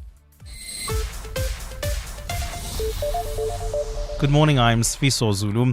The Social Development Department says the suspension of long-serving spokesperson Lumka Oliphant is to allow an investigation against her without interference. Oliphant released a scathing statement yesterday saying she was suspended because Minister Sisisi Tolashe believes she leaked information to the Sunday Times newspaper. Her suspension follows an expose in the paper about the department's travel expenses and paying 3 million rand on hotel accommodation in New York City. In a short statement this morning, the department says the investigation is part of consequence management emanating from findings by the Auditor General. Babalondenza reports. Lumka Oliphant confirmed her suspension yesterday, but she slammed the department and Minister Sisisi Tolashe for the decision. Oliphant says the minister believes she leaked the information to the Sunday Times, as well as previous reports by the city press. She also says officials are targeting her because of her links to previous minister Batabile Dlamini. But Oliphant says the charges against her are trumped up because they are related to the Auditor General's findings related to the poor management of SASSA and a qualified audit. Oliphant says the AG's findings have nothing to do with her and should be directed at the Director General. Babalo Ndanze, Eyewitness News. The Alra Park Primary School Infrastructure Crisis Committee says it will keep a close eye on the construction of a new school in Nigel, meant to be completed in 12 months. The Department of Education announced yesterday that the construction would soon start at the committee, and the committee would be given deadlines for all phases. This comes after weeks of disrupted learning and teaching, where community members again raised concerns about the aging infrastructure. Jabuli Lembata reports. Education MEC Matume Chilwan says he wants to be held liable should there be any delays on the construction, because he is determined to be the one to cut the ribbon of the opening of the school upon completion. He conceded that in the past there have been contractors who were paid without them completing construction. Last year in Norgesig Secondary School, a contractor received over 2 million rand for repairing an administration block including plumbing and electrification, but work was incomplete. Chilwane acted on the inspectors which failed to do their jobs and launched an investigation. Education MEC Matume Chilwane says he does not want a repeat of the past. They need to make sure that we don't have another Norgesig where I get to say work has been done because all signatures appear, but then work was not being done because of some agreements. Obviously there's a case taking. I will not speak about details, but the fact that work was not done, it's a problem. He added that the nutrition center of the school would be a priority to fix. Jabuli Lembata, Eyewitness News, Alra Park Primary School. Renowned journalist Sidi Madia will be celebrated today at a memorial service following her passing. Madia died in hospital last week after a short illness. At the time of her death, she was the associate editor for politics at EWN. She has been remembered for her fierce style of journalism, her patriotism and warmth. Khomotso Modise reports. Tidi Madia's hearty laughter, unrelenting quest for truth, and mischievous nature have been the recurring theme among an outpouring of tributes shared by colleagues, friends, and family alike. Today, guests from all spheres of society will gather at the Prime Media Broadcasting headquarters in Sandton, where Madia ended her illustrious career in celebration of her life. Over 300 people are expected to honor Madia's legacy, which has been described as rich and inimitable. While today's ceremony is expected to begin at midday, Madia's final farewell will be held on Thursday in Germiston. Khomotso Modise, Eyewitness News. And survivors of an earthquake that flattened villages in eastern Afghanistan have spent the night in the open as rescuers work to pull victims from the rubble. A 6 magnitude earthquake struck just before midnight Sunday, with the worst of the destruction in Kunar province, which borders Pakistan, and more than 800 people have died in the disaster. Afghanistan is one of the poorest countries in the world, facing a protracted humanitarian crisis and the influx of millions of Afghans forced back to the country by neighbors Pakistan and Iran in recent years. Gold is trading at $3,496.28 an ounce. The rand is at 17.64 to the dollar, 23.86 to the pound, 20.62 to the euro. Brent crude oil is at $68.45 a barrel. And in the traffic, we've got bumper-to-bumper traffic along the N1 South. This is in the city of Tshwane between Sefako Makgato and the Proof Plus interchange due to an accident. There's also queuing traffic along the N14 North approaching Euphus Road while traveling on the N1 South towards Midrand. Queuing traffic between the Brakfontein interchange and Olifantsfontein Road. In your sport, Proteas against England in the first ODI. First ball being bowled at 1 o'clock this afternoon. Springbok coach Rassie Erasmus delays naming his squad to face the All Blacks. And the transfer window closes in football with Man United signing a new goalkeeper. A fine day in store for Gauteng. The temperatures will peak at 30 degrees. The top story in EWN this hour. The Social Development Department says the suspension of long-serving spokesperson Lumka Oliphant is to allow an investigation against her without interference. EWN, in touch, in tune, and independent. For the latest, visit ewn.co.za or download the EWN app. 702 on 92.7 and 106 FM. Streaming on the Prime Media Plus app. And on DSTV channel 856.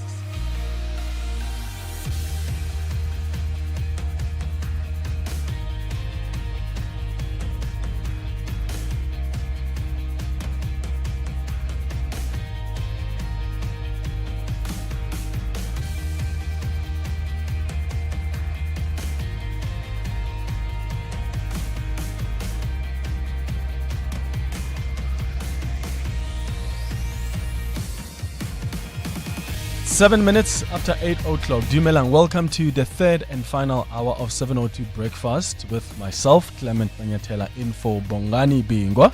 We are taking your calls this hour on 011-883-0702. Kabazella just asked us before 8 o'clock if there are specific products that you use that are typically made either for the other gender.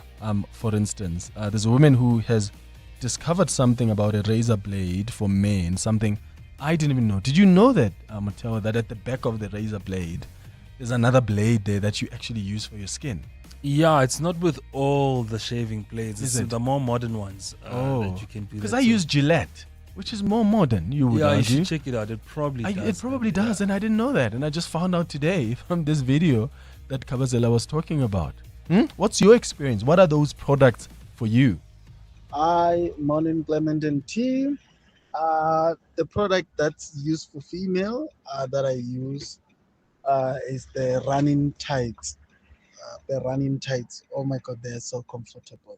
Normally when I buy men ones, when I reach about 10, 18 kilometers, I get a rubbery feeling here between my thighs. But when I wear those, oh my God, those things are amazing.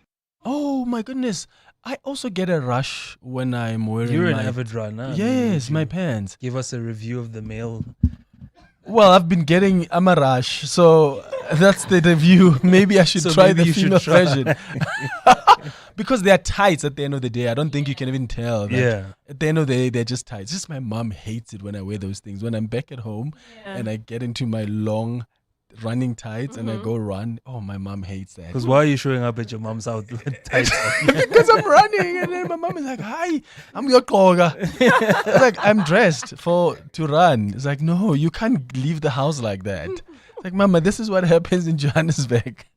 Oh, I prefer men PJ pants. You know, the ones with your lines, cross designs. The ones that come in red and black or green and blue and stuff like that. I find them cute. So I always wear those. And I also wear men vest with PJ pants. I find that very, very cool and comfortable more than women PJs or nighties. Good morning, Clement. This is Selma from Roodepoort. I wear stokies and slippers that are male slippers. The reason being, my feet have a wide fit and I have big feet for a lady. So these ones fit me much better and are much more comfortable. So that's the thing I use that is normally a male product. Have a lovely day. Bye. Good morning, 702 team. So I actually prefer male flip-flops. Because whenever you get the women flip-flops, they're so uncomfortable. But I feel like the male ones are wider and more comfortable if you're going to like the beach. So that's something that I prefer personally. Morning Clement and the team. Hey, Mina, I'm guilty of using these female products. They just one though. It's just one. I use Lux.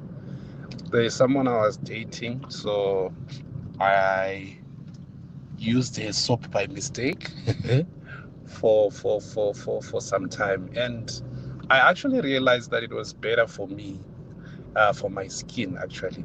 So ever since that time, I only bath with Lux soap for ladies. Yeah, that's me. Interesting. Do you do that too, Mata? Yeah, with shower gels. And I enjoy women's shower gels. What is it?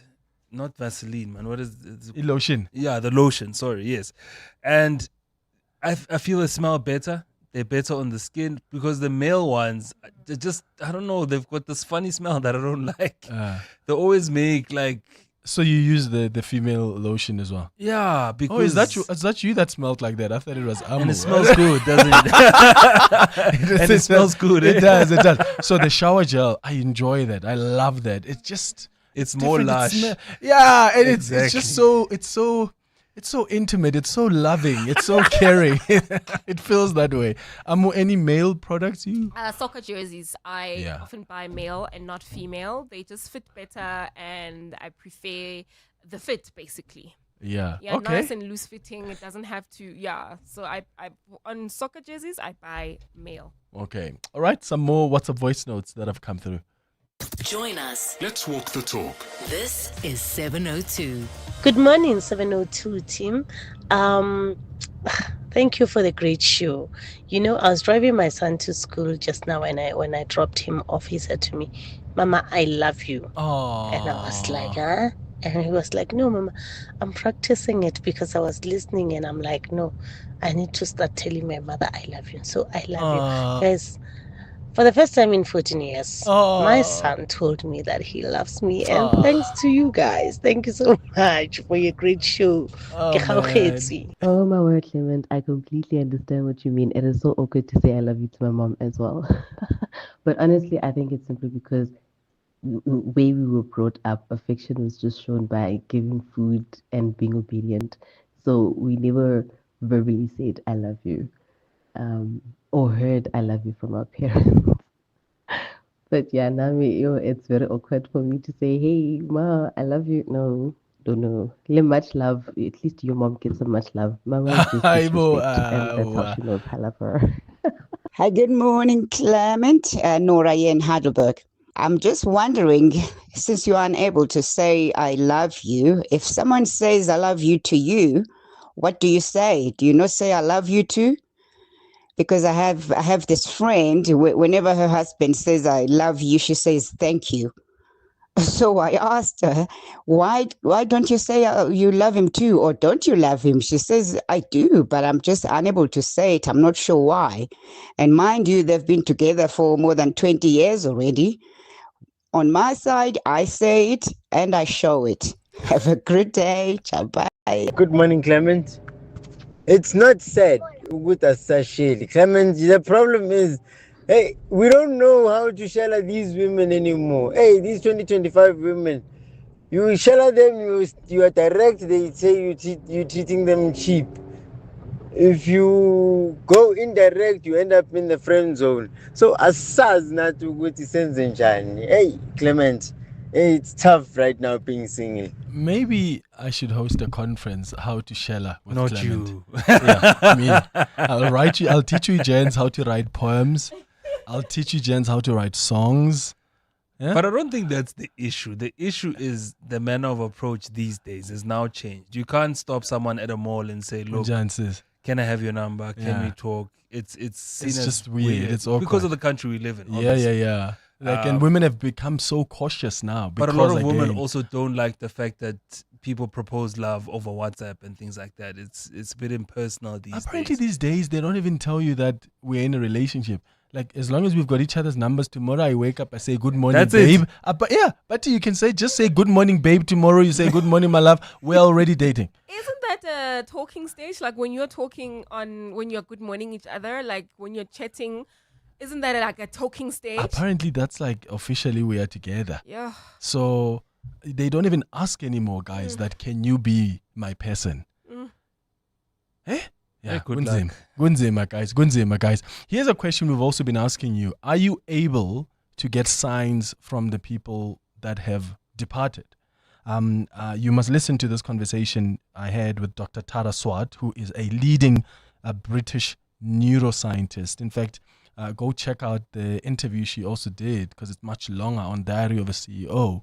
And she talks about how she's been able to communicate, like to ask and receive signs from her late husband.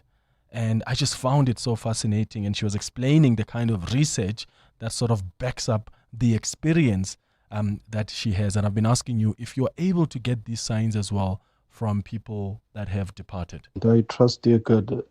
Now, what the lady has just said is nothing new to us.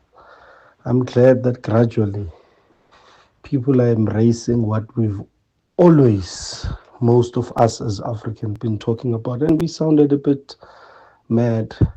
However, it's dawning. So we'll welcome their unlearning and learning process. But to us, it's not rocket science, really. We've always known this. Lunga here from Tutuza. Clemmy, good morning, man. Flores here from the Western Cape. Clemmy, yeah, I do believe in that the dead can communicate with us, and sometimes through the living. And yeah, my faith has taught me that the deceased can still communicate with us. My wife, for instance, sometimes get visitations from family members as clear as daylight, and she would sit upright and talk to them. Have a good job. Bye-bye. Oh, fascinating. Matlodi on Twitter actually said, it's amazing how spirituality is showing its authenticity to people who can put it on the pedestal it deserves by questioning and reviewing their taught signs. That's what Matlodi says on Twitter. And what I said earlier was, I'm interested in the fact that even by these leading neuroscientists, that's how this conversation and phenomena is being explored. That's the level at which it's being explored. And I think that's just fascinating, where they're deliberately now trying to find more research that backs what has really even been our reality, especially for us as Africans, for a very long time. Edward, you're calling us from Fourways. Good morning. Good morning, Clem. How are you, sir? I'm all right, man. What's your experience? Clem, I've lost my grandmom, my mother, and my younger brother. Now these people, they keep on appearing in my dreams. especially my grandmother and my mom, because I would actually see them in my bedroom. But now my wife feels like I'm not letting go of the dead, being a staunch Christian that she is. So now it keeps me in between, like me believing in Africanism and being a Christian as well, trying to match both of these. But now when you know somebody that I'm only with my wife 90% of the time. So now, because it basically happened last week, I think Saturday, when she told me that you're not letting go of them. That is why you keep on seeing them in your dreams.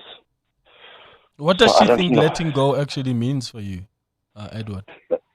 No, that because they are late, I must just let go that they are no more, that their spirits are no longer alive, you know. And when I would say to her, being a Christian that we are, a Christian family that we are, what was Mary Magdalene doing at the tomb to see that Jesus was not there? Yeah, then you're gonna get into that whole debate with her there, Edward. Yeah, but listen, and are you what happens when they come in your dreams, Edward? Are they sending messages? Are you just seeing them? Are they? Have you tried to consult with someone to sort of get a sense of what those visitations mean and what they're trying to communicate? I could say I live in a cocoon, whereby my movements are very limited. But I would usually see my mom standing at the feet of my bedroom, and she would be laughing. And my grandmom, I would see her even fitting on my wife's clothes. And I would not understand as to what does this mean. Yeah, Edward, I think you need to consult someone. Just have someone check that out. And I don't know how you're gonna negotiate that with your wife. I'm not sure what your religion is. I know you've said your wife is Christian, but maybe ask someone. Normally, people go to mediums. People go see a prophet in the Christian sense, if that's what you want to do, or you can go see a healer if that's what you also believe in. But there are different people across the board, right? Whether it's people that embrace more African spirituality or any Christianity in your context, or people that are just, not linear like that, but they've got that gift of being able to interpret these things. But one thing I've learned is there are so many things that we follow that we don't really understand. And that includes teachings. I was talking to Amo earlier on that when you look at what's happened before and how we used to communicate with our ancestors as Africans, and then there was a time when people came here and then they told us, that is demonic. And not just that, there are so many things that we used to practice as Africans that have been so demonized. And what we're trying to do now is to claim that back, because that's very much part of our identity. But what you pick up sometimes is the very same people that once came in and said, don't do this. Now they're coming back and they're actually embracing this. Like now, you've got these neuroscientists who are saying it's possible. And I just think you as an individual, you need to make up your mind about what you believe, about what anchors you, what is your belief, and stick to that. And it's a decision that only you can make. Do you do that, Matteo? Do you communicate? Yeah, my sister and I tell each other the dreams that we have. We've always done that growing up, because my mom was really big on dreams, and she could almost interpret our dreams, and she had a way of working out. Like if I had dreamt about a wedding, she knew there was a funeral coming. If it was a funeral, it was a wedding, and it always worked out like that. So I didn't have to let someone else make me believe. So since her passing, I didn't dream about her for about a year, right? And then and I was talking to my sister. I was like, my mom's not coming through in the dreams. Am I doing something wrong? I even started going to her church, to just do things that she used to like, to see if I could still connect. And then I remember I was pitching for a very, big contract that I wanted. And, I was very stressed about that for weeks, and then I dreamt about her. I was almost like in a race, and she was cheering for me, behind me, and I just took that as... That's a sign. Yeah. And, and sometimes it doesn't have to be something grave or something, that's major. It could be that little bit of a sign that tells you that those people are still there, still rooting for you. Oh, I love that. Amo? Yeah, I do as well. I do receive communications and I take it as a sign for either something or whatever that I'm going through that particular moment. But the one that I remember was when we moved into our house that we're living in now. And I had dreams where, because growing up, we used to go to my father's graveside where he's, resting, and just to clean it or whatever. And so, I had, in that particular moment, I had dreams where I couldn't reach his grave. Either in the dream there would be something, this, that, or the other, or it's raining, or I'm being distracted. And then I phoned my sister-in-law, who very much understands culture and a heritage like that, and she said to me, no, it's because you didn't bid your father farewell from your mother's home when you moved out. So then I went back to my mom to say, please, can you interject for me and say, your daughter has now moved and into a new life. And since then? Now I feel his presence, and it's so strange in that particular week, the few days that followed, then my son started asking about him. Wow. Because of pictures and what have you. So, yeah. That's so interesting. It's 24 after 8. EWN Traffic. How are the roads looking, Amo? Well, we've got delays on the R21 South approaching the Atlas Road. This is due to that earlier accident, a really major one. And in Boksburg, bumper-to-bumper traffic along the N17 West. This is between the Carnival City X entrance and R21, and that's due to long-term roadworks taking place along this route. Please be on the lookout for more updates coming up. Stay tuned. There's more EWN on air, online, and on the EWN app. 702. The World View with Adam Gilchrist. Good morning, Adam. Hey, good morning. I'm not going to get as deep as you guys. I apologize for that in advance. Let's keep it in this realm, okay? Let's talk about this earthquake that happened in Afghanistan. Although this is deeply troubling and terribly emotional, but yeah, a powerful earthquake in the east of Afghanistan. And we know now the death toll has topped 800. The number of injured is over 3,000. This has happened in a relatively remote mountainous region of Afghanistan, close to the border with Pakistan. And the number of obstacles in the way of the search and rescue teams, I mean, apart from obviously the flattened buildings and the rubble they're trying to get through, is getting there in the first place because roads are blocked, because it's a remote place. The United Nations called it a perfect storm earthquake, in the sense that, as well as the mountains, there's been a drought and a famine. It's also a very poor part of Afghanistan. I mean, generally, Afghanistan is a difficult place to eke out a living. There is extreme poverty. And also, because of the Taliban policies, so female medics cannot treat men, male medics cannot treat women. So therefore, the first paramedic or nurse or doctor getting to the scene can't necessarily treat everyone who needs it most. So throw that into the mix, and you can see why the United Nations' Filippo Grandi is talking about the multiplicity of crises in Afghanistan. Yeah. Oh, my goodness. Let's talk about this EU chief's plane that experienced GPS jamming while en route to southern Bulgaria. And now there are questions around whether or not there was an attempted Russian sabotage. Yeah, was it an attempt to bring the plane down? Was it just messing about? Whatever. I mean, it's not great if, according to Bulgarian officials and the European Commission President's office herself, that essentially the GPS jamming of their navigation system on this plane, it was Ursula von der Leyen, the EU president, who was flying into southern Bulgaria, into Plovdiv airport, apparently because the technical equipment was taken out by this jamming, therefore they had to use paper maps. When was the last time pilots used paper maps?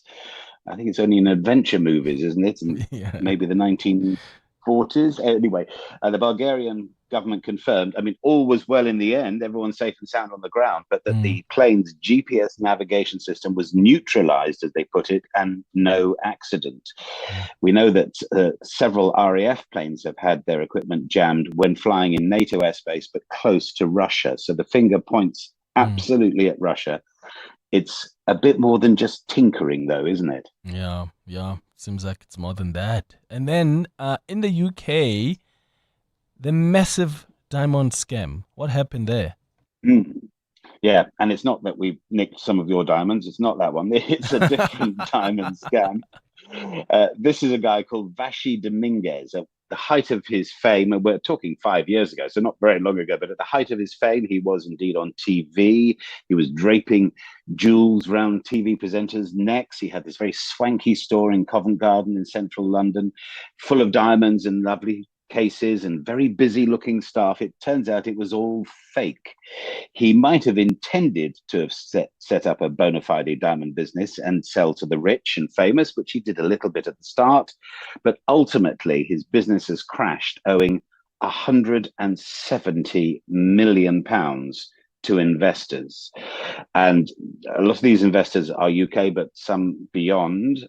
We know that there are at least some Americans involved. At one stage, for instance, he declared accounts of £105 million for the year. That was his turnover, when in fact it was 5% of that. He at one stage said he had £150 million worth of diamonds in the back room, in the safe, as it were, and it was actually less than 10% of that. He was nicknamed the Pied Piper of jewelry because investors were attracted. He had his staff pretend to be customers. He had his staff pretend to be making jewelry when investors came in. The investors kept putting money in, and then he melted away, Vashi Dominguez, on a plane to Dubai and hasn't been seen since, and currently isn't being investigated by police.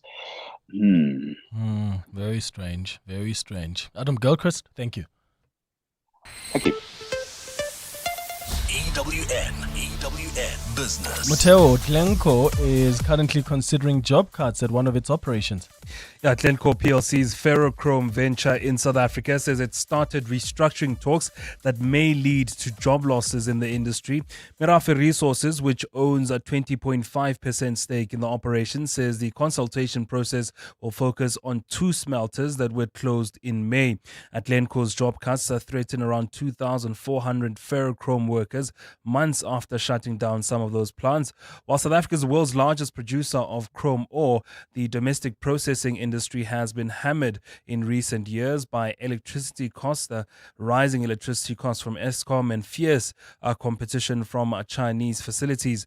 The Glencore Merafe joint venture has 5 complexes that transform chrome ore into ferrochrome. That's, of course, used to manufacture stainless steel. Now, since 2020, 4 of those complexes have been mothballed, and the remaining plant has recently suspended for maintenance. In other news, RCL Foods recording a major increase in its headline earnings per share, boosted by a strong performance from its baking division. RCL, of course, makes Sun-Bake bread.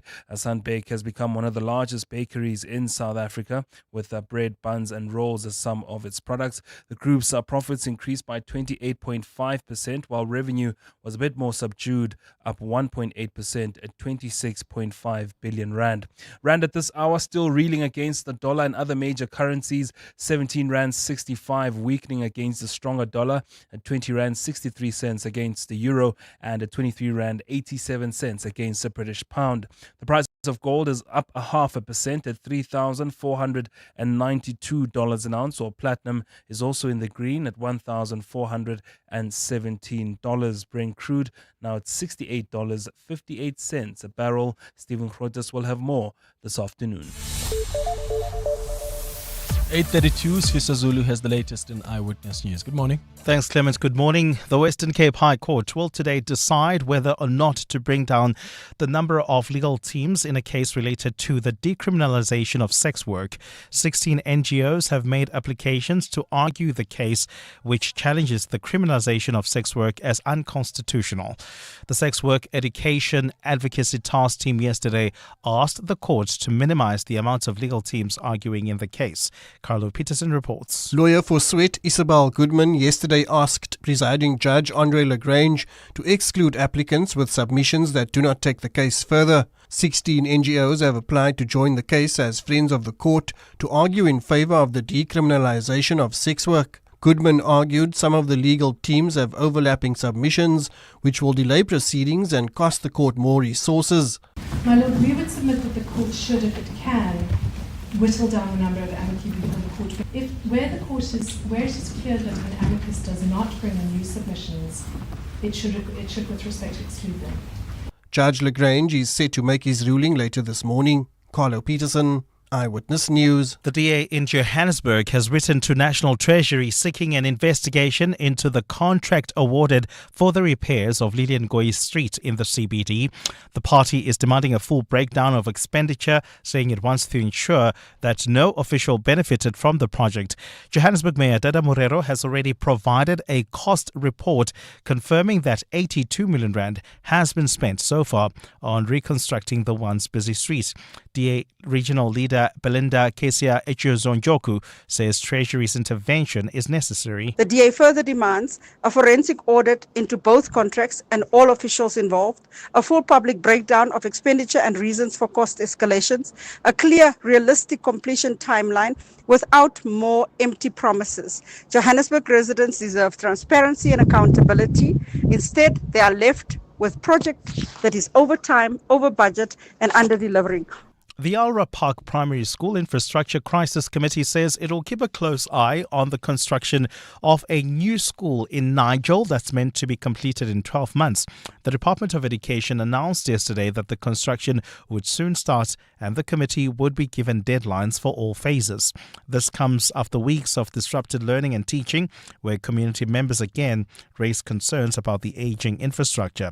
Chabulile Mbata reports. Education MEC Matume Chilwan says he wants to be held liable should there be any delays on the construction, because he is determined to be the one to cut the ribbon of the opening of the school upon completion. He conceded that in the past there have been contractors who were paid without them completing construction. Last year in NIROX Secondary School, a contractor received over 2 million rand for repairing an administration block including plumbing and electrification, but work was incomplete. Chilwane acted on the inspectors which failed to do their jobs and launched an investigation. Education MEC Matume Chilwane says he does not want a repeat of the past. They need to make sure that we don't have another NIROX where I get to say work has been done because all signatures appear, but then work was not being done because of some agreements. Obviously there's a case taken. I will not speak about details, but the fact that work was not done, it's a problem. He added that the nutrition center of the school would be a priority to fix. Jabulile Mbata, Eyewitness News, Alra Park Primary School. And at least 20 people are missing after violent protests sparked in Indonesia by perks for lawmakers that have come to include anger against police. At least 6 people have been killed since protests started last week, intensified by footage spreading of the killing of a young delivery driver by a paramilitary police unit. The Commission for the Disappeared and Victims of Violence says demonstrators have been reported missing in places including the capital, Jakarta.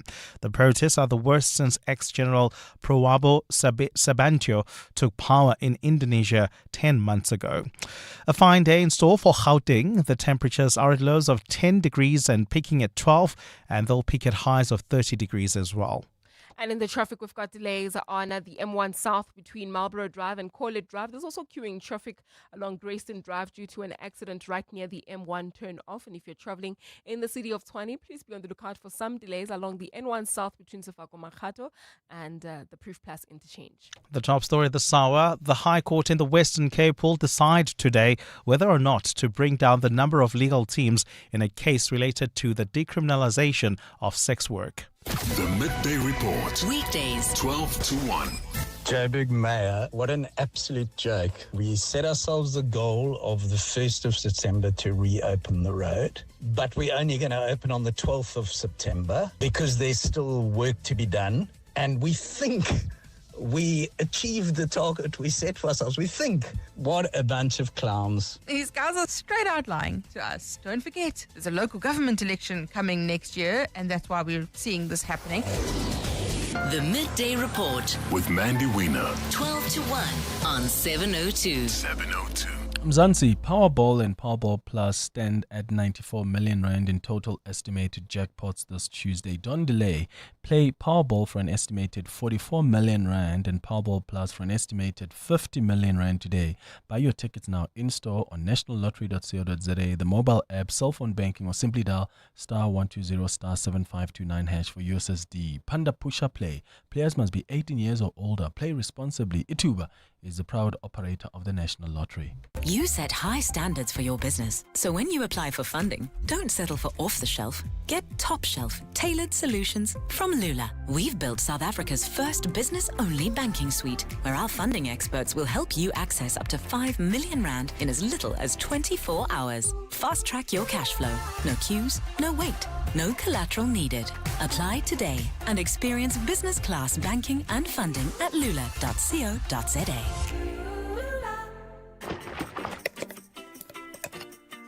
Every wall tells a story. Now yours can be told with elegance, resilience, and colors designed to last.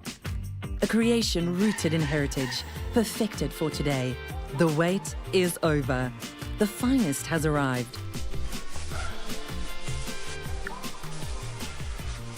Discover the finest, only at Chamberlain.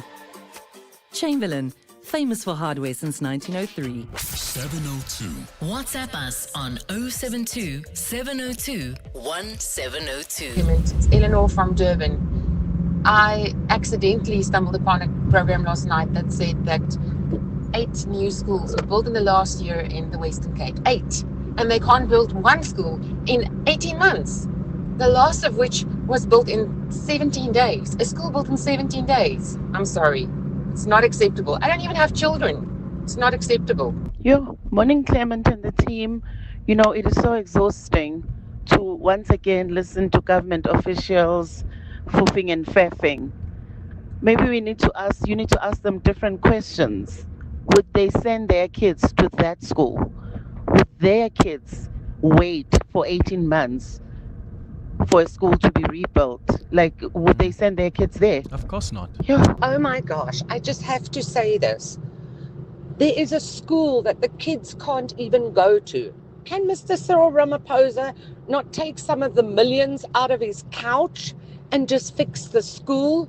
Really, if we just stopped with all this corruption and nonsense, we could have schools again.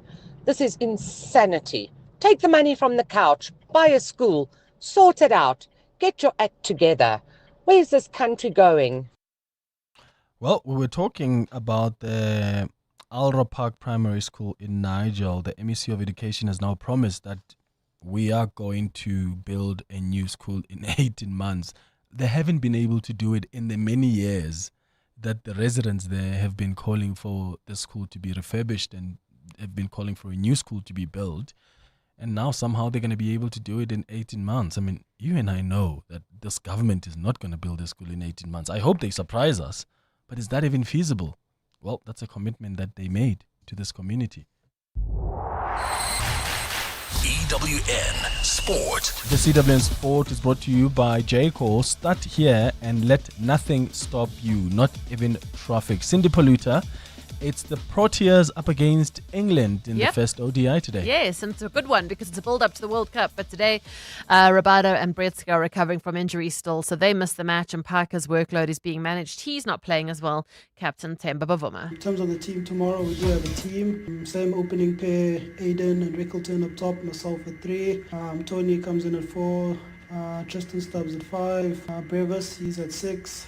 Mild at 7. Bosch at 8. Keshav, I'm at 9. And Nandre and Lugi fighting it for 10 and 11. The match starts at 1. It's Tuesday, so usually we have the Springbok team announcement, but Coach Rasmus says he'll only be announcing it on Thursday. We're not quite sure what New Zealand will put out there, and the honest answer there is we think we'll have a little bit more of a benefit by only naming it on Thursday when they are naming it, just because it's a little bit of an unknown. Most of the other teams we could have more or less had a good guesstimate what the team will look like. We see this game is such a big game that maybe the best thing for also New Zealand not to be able to analyse us that much. The Bucks against the All Blacks Saturday morning at 9 a.m.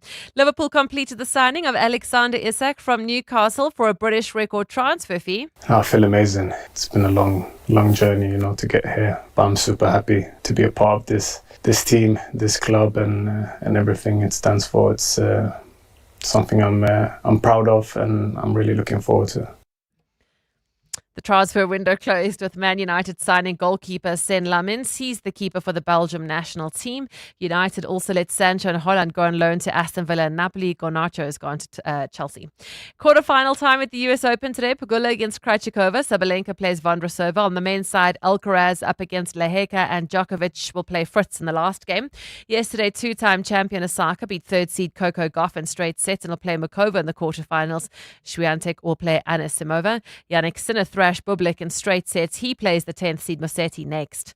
Algeria's Olympic gold medalist boxer Iman Kalev has appealed to the Court of Arbitration for Sport against a world boxing decision barring her from competing unless she undergoes genetic sex testing. Kalev is currently barred from competing at this year's World Boxing Champs. Cindy Paluta, Eyewitness News Sport.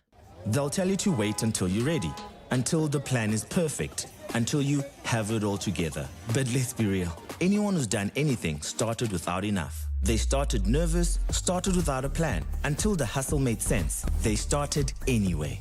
And when ambition calls, you need more than a ride. You need a car built to start you on your journey, to drive you into what's next. Start where it matters. Start where it counts. The new JQ J5. Start here.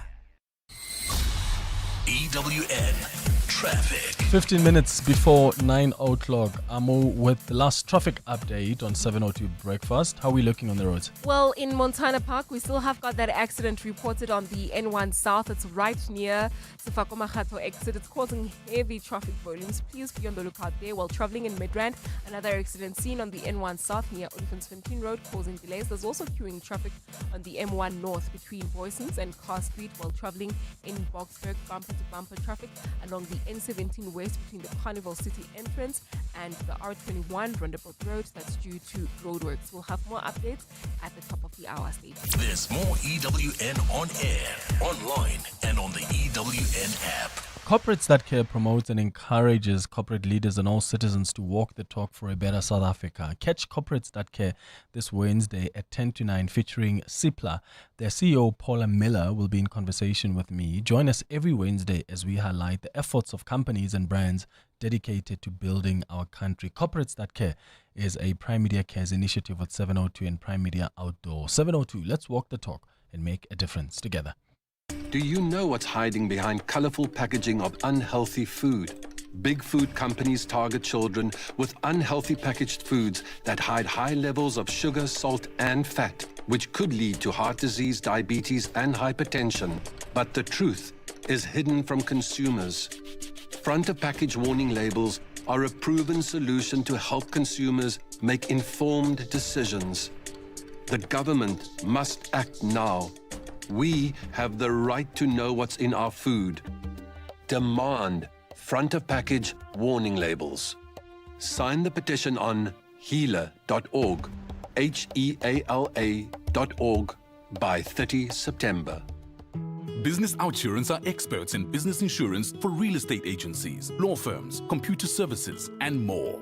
Yakolin? We saved a lot of money when we switched over from another insurance company to Business Outsurance. We've had some claims and they were friendly and efficient and paid out when they promised. Switch to Business Outsurance and you could get a massive 20% discount on your business insurance premium. Visit outsurance.co.za. Switch and save today. Licensed insurer and FSP. TCs and information online. Coming up on the Clement Manya-Taylor Show on 702.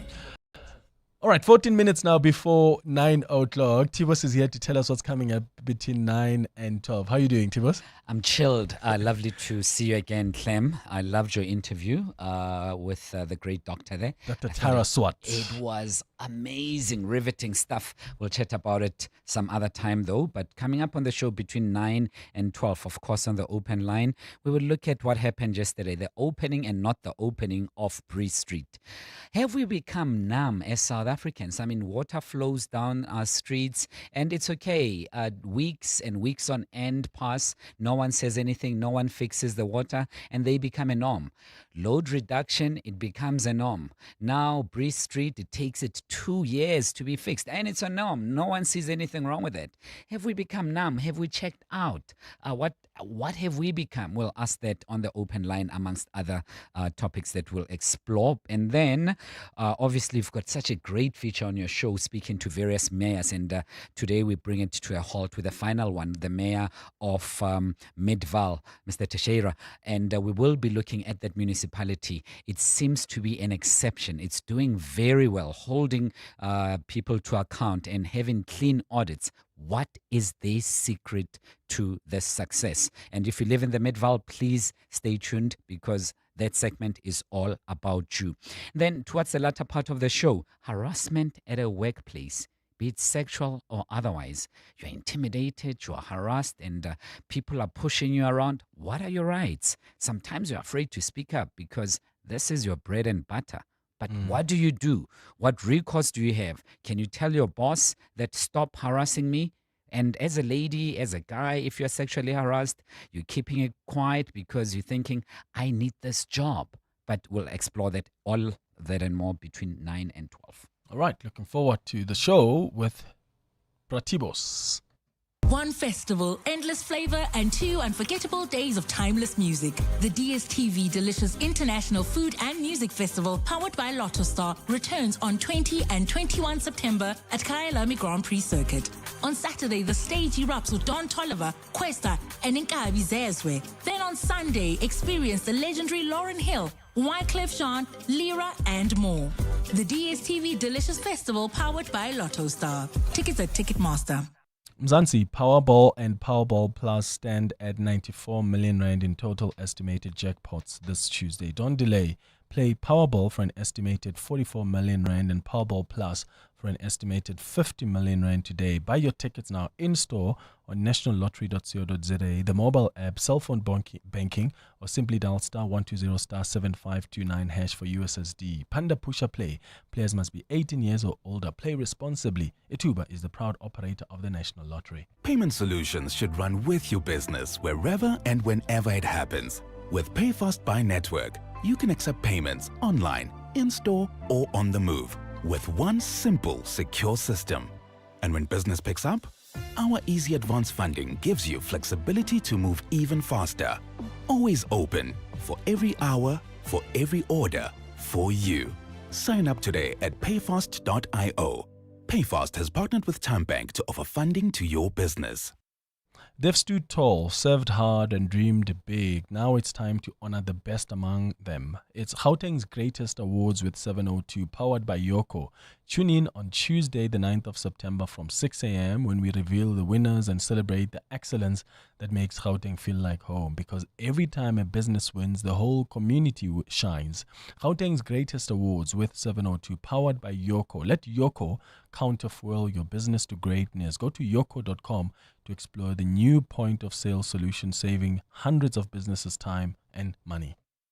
Join us. Let's walk the talk. This is 702. Good morning, Clement. This is nothing new. Africans have always been born with a gift of clairvoyance and the amazing ability to connect with departed ancestors. We nearly lost the plot when foreign religion was imposed upon us, when we were told that we must actually start believing in, faith, things that are untested, things that are unscientific.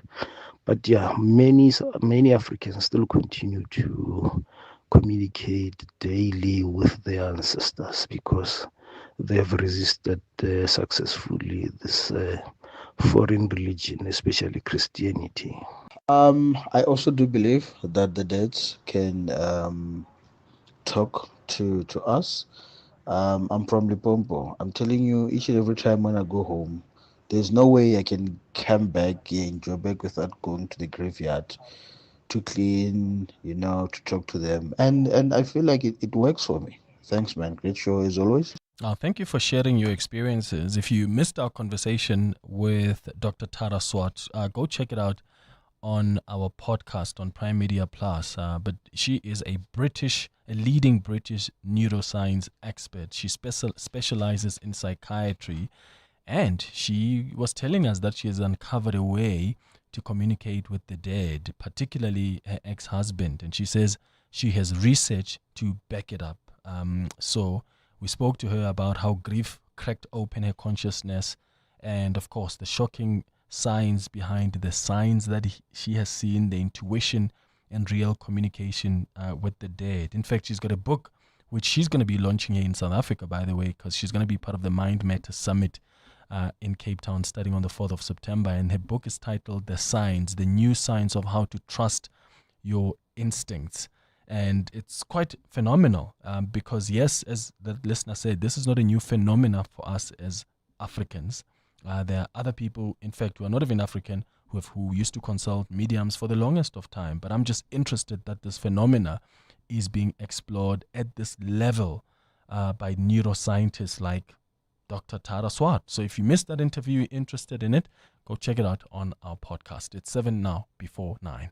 You're with Clement Maniatella. 7:02. Let's walk the talk. So spring is here, and what better way to celebrate than with smooth jazz in one of the most beautiful settings in South Africa.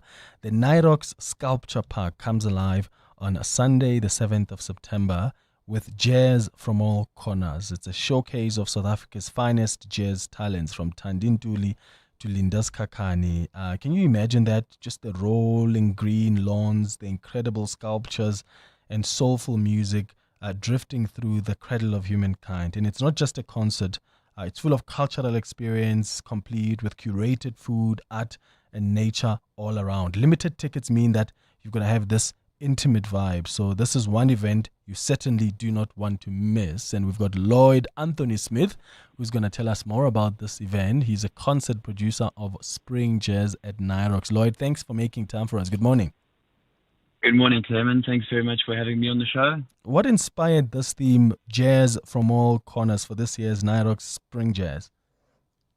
Well, each year for the jazz concerts, we like to have a different kind of thematic, and I guess this year we just wanted to celebrate the real diversity that we have within our jazz ensembles and musicians around the country. So, you mentioned Lindas Kakane, he's coming from KZN, Siama Kuzeni, who's from the Eastern Cape, is going to be there with her band, Tandi Ntuli, who's from Joburg herself, and then we've got the younger group, but very much emerging, Kujenga from the Western Cape. So it's a full lineup from different corners of South Africa.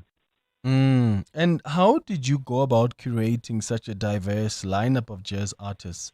How deliberate were you about that? Well, we're so spoiled for choice when it comes to jazz musicians in our country, and we're always trying to just create platforms for them to showcase their talents and their abilities. So, even though it's Tandi's band, she's going to be playing with, Shane Cooper, and even though it's Linda's band, he's going to have Spilelo, Mazibuko, and Dalisu on the bass. So Sonke is also going to be there.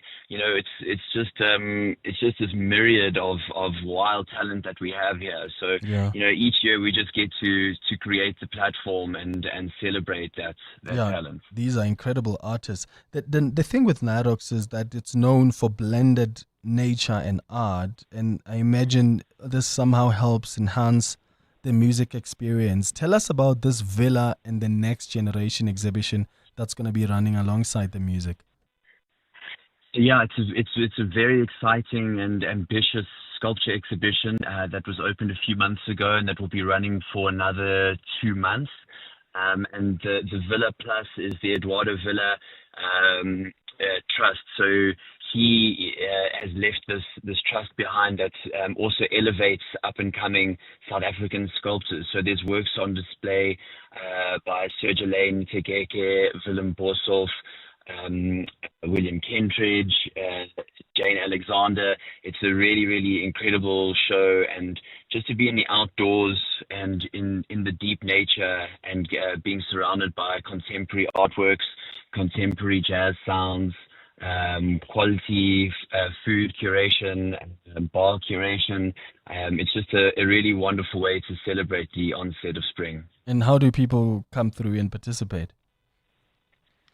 So tickets are available online from the NIROX Foundation Instagram page or from niroxarts.com.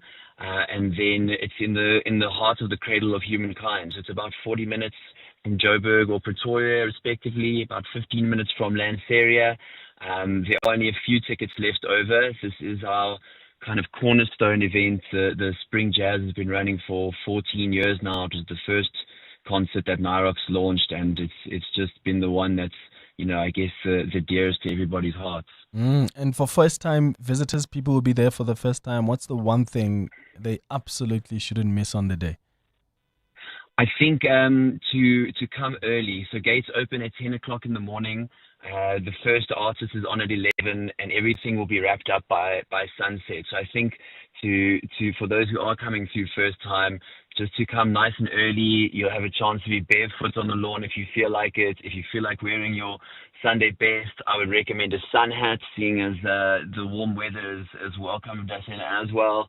And then, just to sort of recline and soak up all the great ingredients of the day. Oh, perfect. Lloyd Anthony Smith, thank you so much, man, for joining us. He's the concert producer of Spring Jazz at NIROX. 702 podcasts are on 702.co.za. Our time is up. Up next, Brad Tibos will take you through from 9 until 12. Just a friendly reminder, we're going to be, as industry colleagues, as friends, as family, as people who have followed the life of renowned journalist Sidi Madia, will be gathering here at Prime Media House today for a memorial event in her honor. And there are some of you that would want to watch that. Just make sure you check out the EWN YouTube page. You can check out the Prime Media Plus app as well if you want to follow the memorial service live from Prime Media House. That's what's happening today. It starts at 12 o'clock. Thanks for listening to the Tuesday edition of 702 Breakfast. We'll be back with you again tomorrow between 6 and 9. Have a beautiful day, my friends. Bye-bye. This is EWN. Good morning, I'm Sfiso Zulu. The Social Development Department says the suspension of long-serving spokesperson Lumka Oliphant is to allow an investigation against her without interference. Believes she leaked information to the Sunday Times newspaper. Her suspension follows an expose in the paper about the department